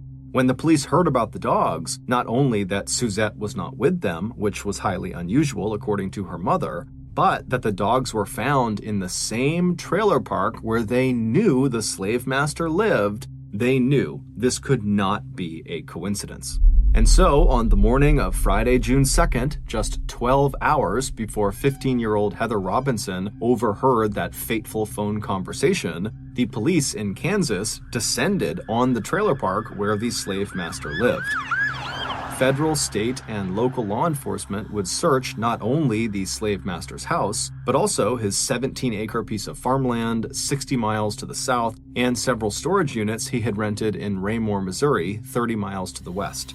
In his house, investigators would quickly find Suzette's ID cards, as well as some blank stationery with her signatures written out at the bottom. They also found a receipt from 1985 for a motel room rented in Kansas City to a 19-year-old woman named Lisa Stacey. But these discoveries were nothing compared to what was found next. On the Slavemaster's farmland were 3 85-gallon oil drums hidden next to the single shabby trailer. Inside of these drums, investigators found the bodies of 2 women who had died of puncture wounds to their skull, likely caused by a hammer. One of the bodies belonged to a 21-year-old Polish immigrant from Indiana who had been one of the Slavemaster's slaves. The other was 28-year-old Suzette Troughton. She was found wearing a blindfold and had a piece of rope tied around her neck. Out at the Slavemaster's storage facility in Raymore, Missouri, investigators found that one of the units had been rented back in 1994 under the name of former prison librarian Beverly Bonner. Inside that unit, they found 3 storage containers. One of them had Beverly Bonner's body inside of it, and the others held 2 more victims the Slavemaster had recruited for sex, a 45-year-old mother and her 15-year-old disabled daughter who had been confined to a wheelchair.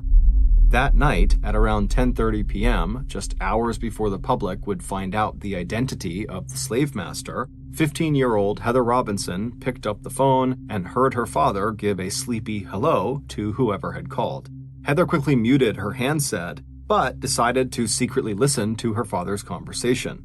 The low, tense voice of the person on the other line belonged to the son-in-law of her father's older brother, John Robinson.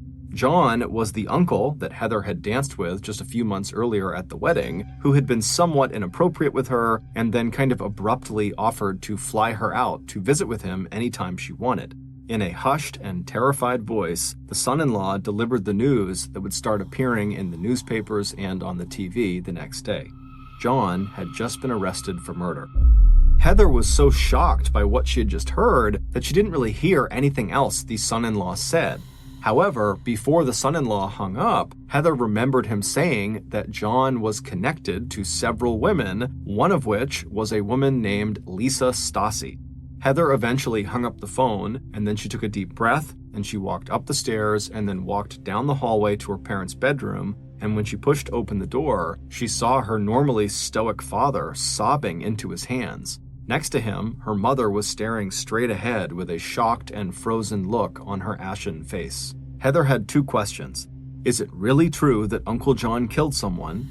And who is Lisa Stacey? It would turn out Heather's uncle, John Robinson, was the Slavemaster, which meant Heather's uncle was a serial killer. But this revelation was not the most shocking thing that Heather would learn that night. The most shocking thing had to do with Lisa Stacey. 15 years earlier, back in January of 1985, Heather's uncle, John, was the man who had driven through the snowstorm to pick up 19-year-old Lisa Stacey and her baby to take them to their new apartment that his program was going to pay for. But instead of bringing her to this new apartment, John brought Lisa and her baby to the Roadway Inn Motel in Overlook Park, Kansas City, and once there, he somehow convinced Lisa, like he would do with all of his other victims, to sign a blank piece of stationery. This would allow him to write letters to the victims' families as if they were letters written by the victim, because their signature was at the bottom. He hoped this tactic would keep the police off of his back. After Lisa had signed these papers, John killed her. As for Lisa's baby, John simply executed his plan. For years, John's brother, Donald, and his wife, Frida, who were Heather's parents, had been trying to adopt a child, but they had been unsuccessful. And so during this very stressful time, John had told them that in the course of his work as a philanthropist, he would sometimes get leads on babies who were up for adoption, and if he ever found a baby in need of a home, he would let them know. And now that John had just killed Lisa, her baby suddenly needed a home. So he called his brother and gave him the good news. And Donald, feeling incredibly lucky and grateful and believing the whole process had been totally legal, happily agreed to take this baby, and he agreed to pay John the $5,500 for the adoption paperwork. This paperwork was of course forged by John. And after that, Donald and his wife rushed to Kansas City where they met their beautiful little 4-month-old baby girl. They would name her Heather. Before returning with baby Heather to her new home in Chicago, John insisted that they all pose for a family picture. In this picture, which would hang in Heather's house for the next 15 years, Uncle John is seen sitting in the front row bouncing on his knee his new 4-month-old niece, whose mother he had literally just murdered. A few days after being told the horrific truth about who she was, DNA and fingerprints would confirm it was all true. Heather really was Lisa Stacey's daughter. But tragically, even though John would confess to murdering Lisa, he would refuse to disclose how he actually killed her or where he dumped her remains. In the story that investigators would piece together, John Robinson was a con man, and in 1985, his cons became deadly. That year, he created the fake charity he called the Kansas City Outreach Program that claimed to help young mothers and their infants get back on their feet, but in reality, John had just created this phony charity to lure a young mother to him so he could kill her and profit off of her baby. This is exactly what he did to Lisa. After handing Lisa's baby, Heather, over to his brother, Donald, John then convinced Donald to pay him the $5,500 for the forged adoption paperwork. Investigators don't know for sure if John killed any more victims after Lisa up until the early 1990s, but he is a strong suspect in at least 2 missing women cases from that time frame. In 1994, John would land in jail in Missouri for fraud, and while in jail, he would meet and seduce Beverly Bonner. Once he got out of jail, he convinced Beverly to divorce her husband and come out to Kansas City to be with him, and when she did this, he killed her and collected that $18,000 settlement check she received from her divorce. After killing Beverly, John discovered the internet. Specifically, he discovered how easy it was to lure people to him using the BDSM community that lived on the internet. And so he remade himself as the Slavemaster online and began brutalizing and killing people at a much more rapid pace. Police believe it was around this point when he became the Slavemaster that John's motives for killing people shifted from killing for monetary gain to killing simply because he wanted to. This is likely the reason why Suzette was murdered. She was simply available. In total, John was found to be responsible for 8 murders, but in theory, it could be more. But John, who is actually still alive awaiting execution, is totally unwilling to give any information up. So there is a very good chance he will take his secrets to the grave. Heather Robinson would ultimately choose to be legally adopted by her parents, Donald and Frida. They truly had no idea what John had done and were, by all accounts, excellent parents to Heather. In 2019, at the age of 35, on the 2020 crime documentary Sole Survivor, Heather broke her long silence about her childhood ordeal. In that interview, Heather said that if she had accepted that offer John had made her back in 2000 at the wedding reception, when he said he would buy her a plane ticket to come out to Kansas to spend some alone time with him, she believes he would have killed her and stuffed her in one of those 85-gallon oil drums. Heather, who is now married and a mother herself, said she is committed to finding her own biological mother's remains and returning them to the memorial to Lisa Stacey that now stands empty in the State Line Cemetery in Madison County, Alabama. The headstone there currently reads, "Lisa Stacey, a rose in God's garden."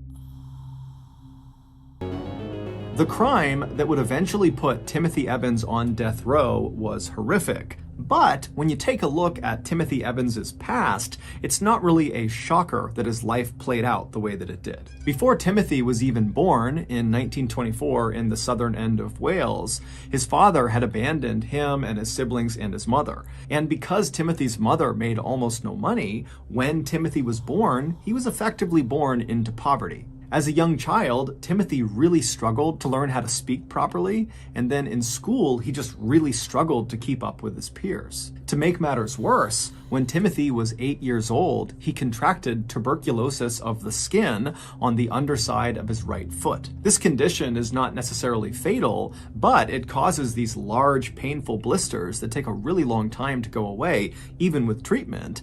And because Timothy's outbreak was on the underside of his foot, it made walking nearly impossible. And so for a few years, starting when he was 8 years old and he was diagnosed with tuberculosis of the skin, Timothy had to miss huge chunks of his schooling to get medical treatment. And then other times he was missing school simply because he couldn't walk. And considering how poorly Timothy was already doing in school, these huge extended absences were totally catastrophic for his education. In fact, later in life, it would be determined that Timothy's IQ, which is a way to measure people's intelligence, was somewhere between 60 and 70, which is very low and put him in the range of having an intellectual disability. Not long after his tuberculosis of the skin diagnosis, Timothy would remain in school despite all of these absences and despite how difficult it was for him, but his real focus would shift from getting an education to trying to find work in order to help provide for his family, who were very poor. And Timothy was willing to do just about anything for money. For example, when he was only 13 years old, he became a coal miner, one of the most dangerous jobs on the planet at the time and still today. But despite Timothy's willingness to do these really challenging jobs that often paid very little, he would always eventually get fired, or he just would not get the job in the first place. He would be rejected. And always it was because either one, he had a flare-up of his tuberculosis on his foot, which made it impossible to walk, and so he couldn't go to and from his job, and so he'd be let go, or it would be because of his illiteracy, and the job just could not take someone in that could not read, write, or really even speak very well. Or in some cases, like when Timothy tried to join the military when he was 18 years old, and World War II was raging and all of his peers are going off to fight the war, well, when he tried to enlist, the military said, we can't take you because you are illiterate and because of your foot. This constant cycle of rejection and embarrassment really made Timothy quite cynical. He felt like he just didn't belong anywhere. And so at some point, perhaps as a coping mechanism, Timothy began to lie. He'd make up tall tales about the adventures he'd been on and all the influential people he knew and the superhuman skills he possessed. Now, most people who knew Timothy didn't believe any of the stories he told, but every now and again, some people actually did. And for Timothy, that little sliver of respect he would get in that moment, even though it was built on a lie, on an illusion, it was incredible for him. He didn't get that anywhere else in his life. And so he kind of became addicted to telling these lies. Fast forward to 1947, Timothy was 23 years old, and he was still living with his family, who had left Wales and had moved to London, and they were living in a very, very poor and dangerous neighborhood. At the time, Timothy had managed to get a job as a delivery driver and had yet to be fired from it, and on one of his daily routes around the city, he wound up meeting an 18-year-old girl named Beryl Thorley, who he really took a liking to. Now, according to people who knew Beryl, she apparently, like Timothy, had a very low IQ. And so Beryl and Timothy, they meet on one of Timothy's routes, and they immediately hit it off and they start dating. And by the end of that year, they were married. They initially lived inside of Timothy's family's apartment, but when Beryl became pregnant in early 1948, she and Timothy pooled what little money they had, and they got an apartment of their own. Their new apartment was terrible. It was tiny, it was dirty, it was located in an even more dangerous neighborhood than where Timothy's family lived, but it was good enough for them, at least at first. Once Beryl gave birth to their daughter, Geraldine, suddenly their cramped living quarters seemed impossibly small for a family of 3. And they were already extremely tight on money, and now adding a baby to the mix, they really just did not have enough money to survive. Timothy immediately tried picking up extra work wherever he could, but once again, his illiteracy and his foot, or a combination of the two,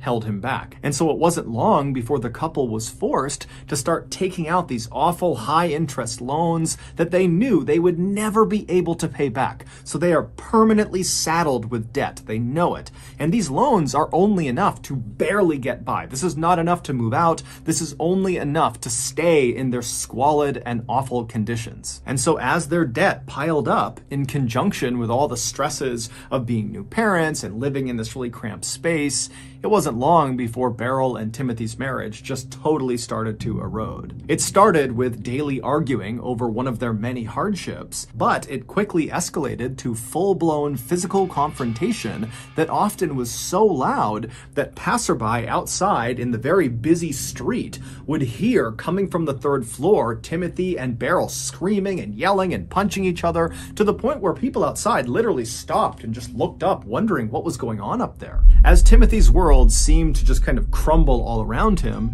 he at first turned to a coping mechanism he had used for most of his life, and that was just to lie about his current situation. He would tell people who would listen that he and his wife and his kid were doing great and everything was fine. But, behind closed doors, that wasn't true at all, and so that coping mechanism really didn't do a lot for him. And so Timothy eventually turned to alcohol to cope with his misery. But the alcohol would only make the situation worse because it was yet another thing for his wife to be mad at him about, and he was depressed all the time, and it was eating away at their non-existent budget to pay for all this alcohol. And so Timothy would turn to yet another source for comfort, but it would be a very unlikely source of comfort. It would be his downstairs neighbor, John Christie. And the reason his downstairs neighbor was so unlikely was because John could not have been more different from Timothy. John was nearly double Timothy's age. He was incredibly smart, and he was respected not only by his peers, but really by the community. And that respect came from the fact that John had served during World War I and been right on the front lines, and had nearly been killed during a mustard gas attack when he was fighting in the trenches. And then after the war was over, John would come back to London, and he would become a police constable for quite a while, and then after retiring from the force, he became a post office clerk.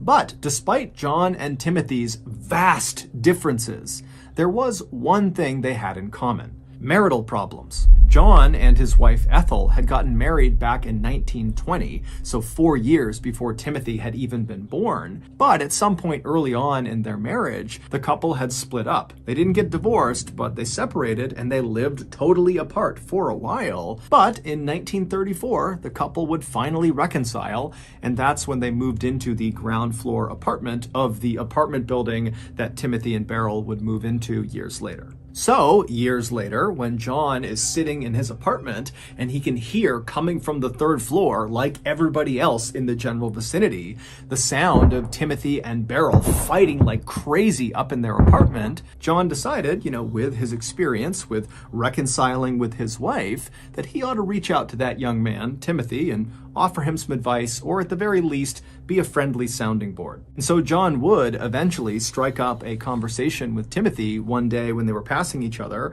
and Timothy was at a place in his life where he was looking for friends. He didn't have any friends. And so John, to come into his life at this point, was really good for Timothy, and so very quickly those two struck up a friendship. But this friendship was not really peer-to-peer. It was more like father to son or mentor to mentee, where Timothy really looked up to John. I mean, Timothy had never had a father in his life, and so John kind of became that. And John looked at Timothy with a lot of empathy. He could tell this was a man who was, not very bright, and he was in way over his head with debt, with this marriage, with parenthood, everything. And so John tried hard to kind of coach and guide Timothy as he navigated this very rough time in his life. And their relationship likely could have had a really positive effect, not only on just Timothy's mental health, but also perhaps on the state of Timothy and Beryl's marriage.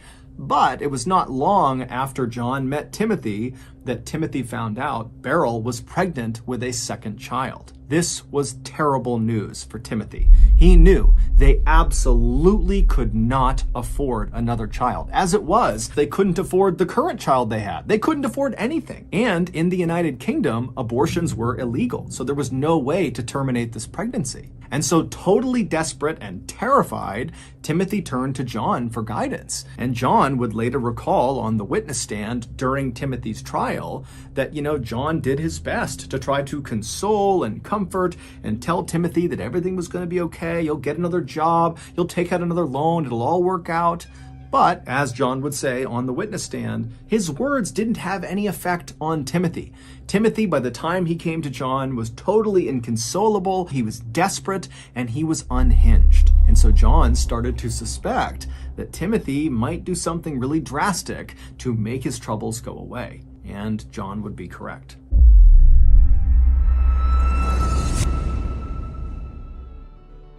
While you lay in bed at night and you're looking up at your plastic glow-in-the-dark stars that line your ceiling, do you ever pull the blankets up to your chin and snuggle down and secretly wish to yourself, man, if I could just one time see the world-famous traditional Chinese chime bell player Post Malone clack his bells live in concert just once, my life would be made. Or, if that's not you, maybe you're the type that walks around all day imagining what it would be like to up close and personal hear with your own ears the sweet melodies from world-renowned bassoonist Dave Matthews. Well, today, fantasy becomes reality with SeatGeek. SeatGeek is a ticketing app that makes buying tickets to these incredible exclusive events super easy. Just last week, using their sweet app, I snagged front row tickets to Celine Dion's special tuba and snare drum performance. But whatever you're into, whether it's music, sports, comedy, festivals, SeatGeek has the tickets. Also, SeatGeek wants you to get an excellent deal. So when you're on their app, if you see green dots, that means good deal. You see red dots, that means bad deal. And today, SeatGeek is offering a great deal to all of you. Use code MrBallen for $20 off tickets at SeatGeek. That's $20 off your first purchase with promo code MrBallen. Make sure you click the link in the description to download the app.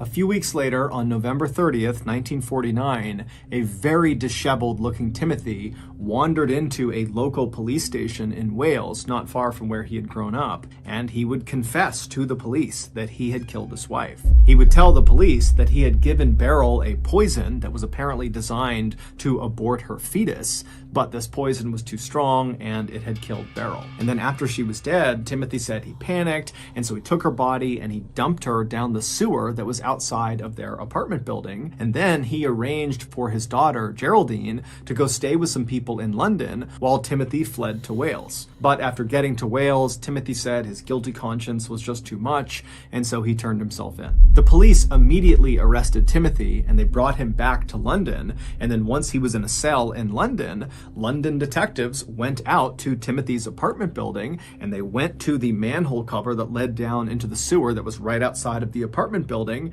and right away they noticed something odd. They were not able to get the lid off of the sewer. It was just too heavy. It would move, but one man couldn't do it. And so after 3 police officers, they all got down, they were barely able to get this lid up and off of the top of the sewer. And then when they went down into the sewer, there was no body. There was nothing down there. And so when detectives went back to Timothy in the London jail cell and they confronted him with this revelation that no, she's not in there, Timothy would kind of squirm a little bit, and then he would totally change his story. He would tell police that it was not he who gave Beryl this poison that ended up killing her. It was his friend and mentor and father-like figure in his life, John Christie. Timothy also told police that he left his daughter, Geraldine, in the care of John. Police are skeptical of Timothy, but because there's a child involved, they just immediately take his story at face value and they rush back to the apartment building and they knock on John's door, and John opens the door and he's standing there with his wife Ethel, and he's totally shocked at these accusations that have been lodged against him by who he thought was a very close friend of his. And John and Ethel would tell police that not only did they have no clue what happened to Beryl, but Geraldine had never been in their care. And so the police are immediately very concerned for Geraldine's well-being. You know, who has Geraldine? Where is she?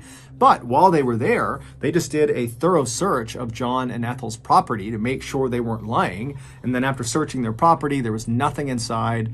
But when police left John and Ethel's apartment and began searching the outside of the property, an area that they had briefly searched when they were there earlier, looking in the sewer, but now they're doing a much more thorough search. And during this thorough search, they find this shed that was located in the backyard of this big apartment building. And inside of this shed, wrapped in blankets, are the bodies of Beryl and her 13-month-old daughter, Geraldine. They had both been strangled to death. After processing the crime scene, the police went back to the jail where Timothy was being held, and they would tell him what they discovered at the property, and Timothy had a very muted response to it. And then when one of the detectives asked Timothy point blank, "Are you responsible for both your wife and your daughter's deaths?" Timothy would say yes. And then during a follow-on interrogation, Timothy would confess that he had been in a heated argument with his wife over money, and at some point during this fight, which got very physical, he strangled Beryl to death.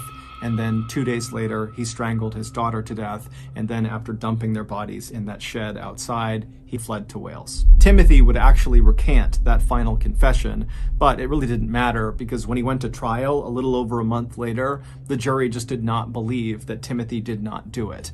And so very quickly, they convicted him of murder and they sentenced him to death. Just 3 months after his conviction, so on March 9th, 1950, Timothy would find himself sitting inside of the so-called condemned suite at Pentonville Prison in London. He was shackled to this table with guards sitting on either side of him in this very small cell. And then right next to him was this wall that kind of ran down the side of the cell. And on the other side of that wall was the execution chamber. And so as Timothy would have been sitting at this table, suddenly the cell door that led into the holding area would have flung open. The execution team would have rushed in and grabbed Timothy and stood him up before he could run or fight back. And then before he knew it, he'd be pushed over to the door that went through that wall into the execution chamber. Once that door was open, Timothy only would have had maybe a couple of seconds to take in what he saw. And it would have been this pale green square room with a noose dangling down from the ceiling. And right below it was an obvious mechanical trap door. And off to the side of the room was a lever that the executioner would actually pull to open up that floor and send the prisoner falling down into the pit below. And so Timothy, he would have taken this in just for a second. His heart would have been racing, and before long he would have been standing on this trapdoor. The noose would have come down, they would have tightened it to his neck, a bag would have been placed over his head, all the guards would have pushed to the walls, and then before Timothy could even say or do anything, the lever was pulled, and he dropped down into a 12-foot deep brick-lined pit where he would dangle by his neck until he died. This gruesome ending should have been the end of an already very gruesome story, but it wasn't. Not even close. 3 years after Timothy's execution, a man named Beresford Brown moved into the same ground floor apartment that John Christie and Ethel had shared. John had moved out just a couple of days earlier. And so Beresford, he moves into this apartment. It's totally dirty. It's not well kept. And so Beresford decides that he's going to fix the place up. And the first thing he's going to do is he's going to tear down all of the old wallpaper in the kitchen and replace it. And so he goes into the kitchen, he starts tearing down the wallpaper, he makes his way into the kitchen pantry. He starts pulling the wallpaper down in there, and at some point, when he pulls one strip of paper all the way to the ground, he sees towards the bottom of this wall inside of his pantry, where there are no shelves over it, behind the wallpaper, there is obviously a door, just a small door. It almost looks like the entrance to a crawl space. And so Beresford is totally intrigued, why would there be this door behind the wallpaper in the pantry? And so he rips off the remaining wallpaper over this little door. He finds the handle and he forces it open, and what he sees inside of that little room would haunt him for the rest of his life. 3 years and 4 months earlier, when Timothy discovered that his wife Beryl was pregnant with their second child, Timothy really did go to his friend John for guidance. However, this is where the story takes a turn. When Tim came to John, who was medically trained from his time in the military, he would tell Tim, hey, I can perform an abortion on Beryl if you want me to. Timothy immediately thought this was a great idea. And so, totally relieved, thinking his problems are now all solved, he left John's apartment and ran upstairs to his own. He told Beryl about how John could perform this procedure for them. Did she want to do it? And Beryl said, yeah, let's do it. Now, we don't know exactly what happened next, but the running theory is that sometime in November of 1949, Beryl and Geraldine left their apartment on the 3rd floor and went down to the 1st floor, John's apartment, and when they got there, it was just John. John's wife Ethel, she was gone for the day. As for Timothy, he also was not present for this procedure, but he likely knew it was happening. So Beryl and Geraldine, they walk inside of John's apartment, and pretty quickly, Beryl finds a place, or maybe John finds a place to put Geraldine in the apartment where she's safe. And then John ushers Beryl over to this chair. It's like his makeshift medical chair, and he tells her to have a seat. So she sits down, and John goes over and gets this device. And now this device, it looks like a glass jar filled with clear liquid, and then poking out of either side of it are these black, thin, hollow tubes that come out and connect at this kind of makeshift mouthpiece. And so John, he walks over with this device, and he hands the mouthpiece portion of this device to Beryl, and he says, here, put this on your mouth and start breathing it in. There's a gas I produce that kind of numbs the pain as I do this procedure to you. And so Beryl did as she was told. She took this mouthpiece and she put it over her mouth and her nose, and she began breathing deeply. And as she did that, John grabbed a chemical and he began slowly pouring it into the glass jar where these tubes were coming out of. And as he did that, a white gas began to form above the liquid inside of the jar, and there was a cover over the top of this jar. So the gas was trapped inside of this jar, and as Beryl is taking these big breaths through those tubes, she's sucking that gas into her lungs. And very quickly, as she's breathing on this apparatus, she didn't start feeling numb, she just passed out completely. However, this was John's plan all along. That device he made her put on her face, that was only designed to make people pass out. It was not to numb any pain. John was not medically trained. He was not performing abortions out of his apartment. He was a serial killer. So with Beryl now unconscious in front of him, John did the same thing he did to the other 2 women he had lured into his trap and whose bodies were now buried in his backyard. He began having his way with Beryl. And at some point during this assault, Beryl woke up and began trying to fight off John, but he overpowered her and he strangled her to death. And then after she was dead, John just walked into the other room where Geraldine was, and he used a shirt tie and he wrapped it around Geraldine's neck and he strangled her to death. And then after that, he put the mother and daughter together in some sheets and he put them out in the shed in the backyard. Later, when Timothy came to John's apartment to see how the procedure had gone on his wife, John would tell Timothy that, sorry, it didn't work out and your wife is dead. Don't worry, I'll look after your daughter and make sure she's taken care of. You need to flee London and go to Wales now. And so Timothy, without really asking any questions, would do as he was told and he would flee to Wales. But a little while later, when he tried to check in with John about how his daughter was doing, because he had no idea where she was or who she was with, John would just not let Timothy see her. And so Timothy eventually, just feeling racked with guilt about this whole situation, he went to police. And critically, when he spoke to police, he lied about what happened. He wanted to protect his friend John, who he looked at as a father figure, as a mentor, as a close friend. And so he said, I killed my wife. And so this is why Timothy got the location of his wife's body wrong, because he didn't know. He just guessed the sewer. And so that explains why when they got over to the sewer, not only was it empty, but it seemed totally impossible that anybody could have lifted this manhole cover on their own. It was too heavy. Then, after police discovered Beryl and Geraldine's body, and they went back to the London jail and told Timothy, that was the first time he found out what had happened to his daughter. Because to that point, Tim really did believe that John had just been taking care of Geraldine, or John had handed off his child to somebody else who was taking care of Geraldine. But either way, Geraldine was okay. So he's just been told she's not okay, she's dead as well, his whole family is gone. And so Tim was almost certainly in shock. And so he's sitting there with that sort of muted response as detectives are asking him, are you responsible for your wife and your child's death? And so Tim would say yes, but it's unclear if Tim actually understood their question or if he understood the implications of their question. He might have just been saying, I feel guilty about the fact that my family is dead, not that he literally killed both his wife and daughter. But when Tim finally kind of snapped out of it and really began trying to tell the truth that John was responsible, nobody believed him because his credibility was totally destroyed, because the first thing he did when he went to police was lie about what happened. And when police dug into Timothy's history a little bit, they saw he was a compulsive liar. Everybody said, oh, Timothy tells tall tales, that's just what he does. And making things even worse for Timothy was the fact that he had a very clear motive for why he might harm his family. He was under crippling debt,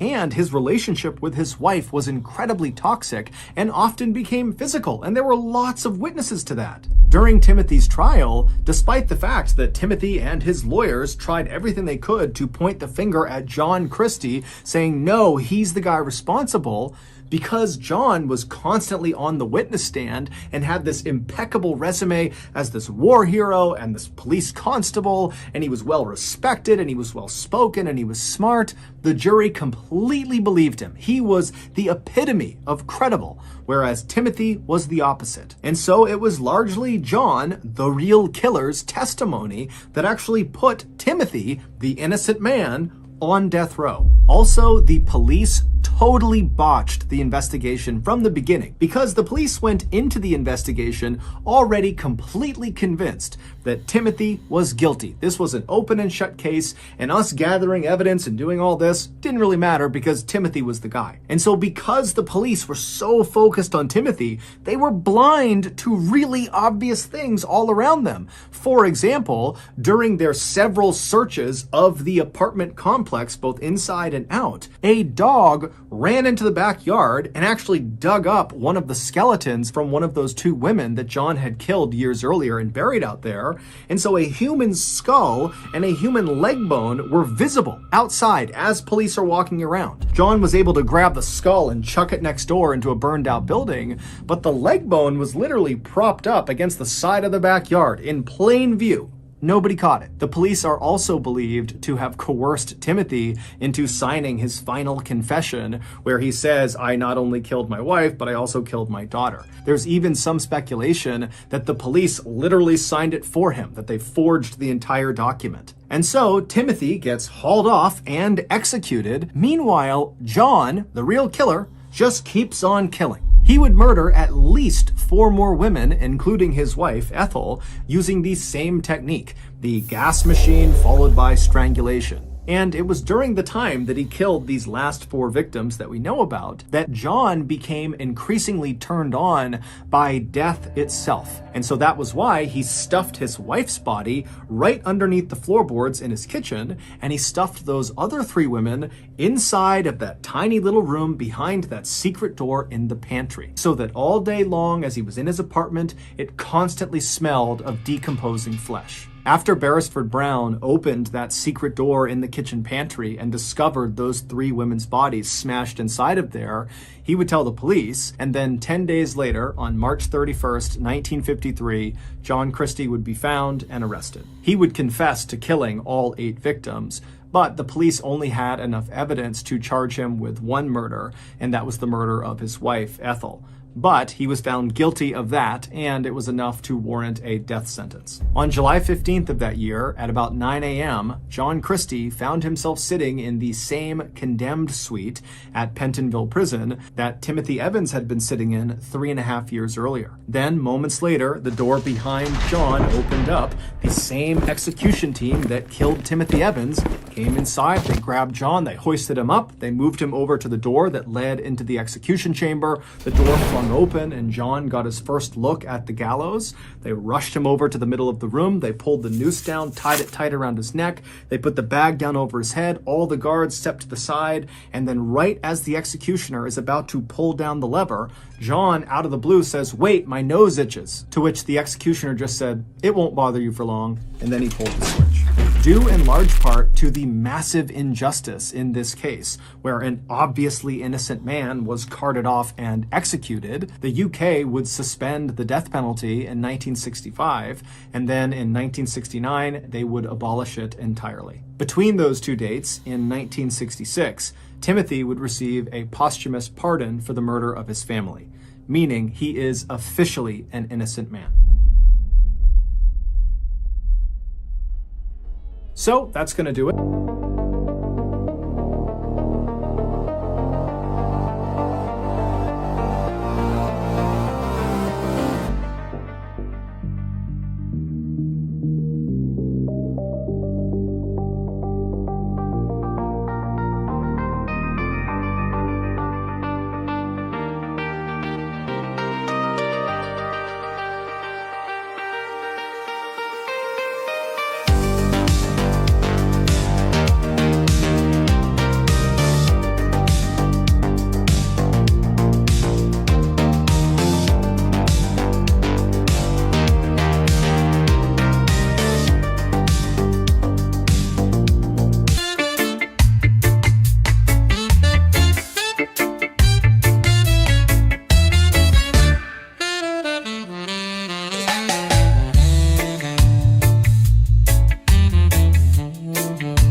If you got something out of today's episode and you haven't done this already, when the like button asks you to spray sunscreen on their back, gladly agree, but instead of sunscreen, use blue spray paint. Also, please subscribe to our channel and turn on all notifications so you don't miss any of our weekly uploads. We now have a podcast called the MrBallen's Podcast that uploads exclusive content on Monday mornings, and on Thursday mornings, we upload remastered audio from our best YouTube videos. Again, the podcast is just called MrBallen's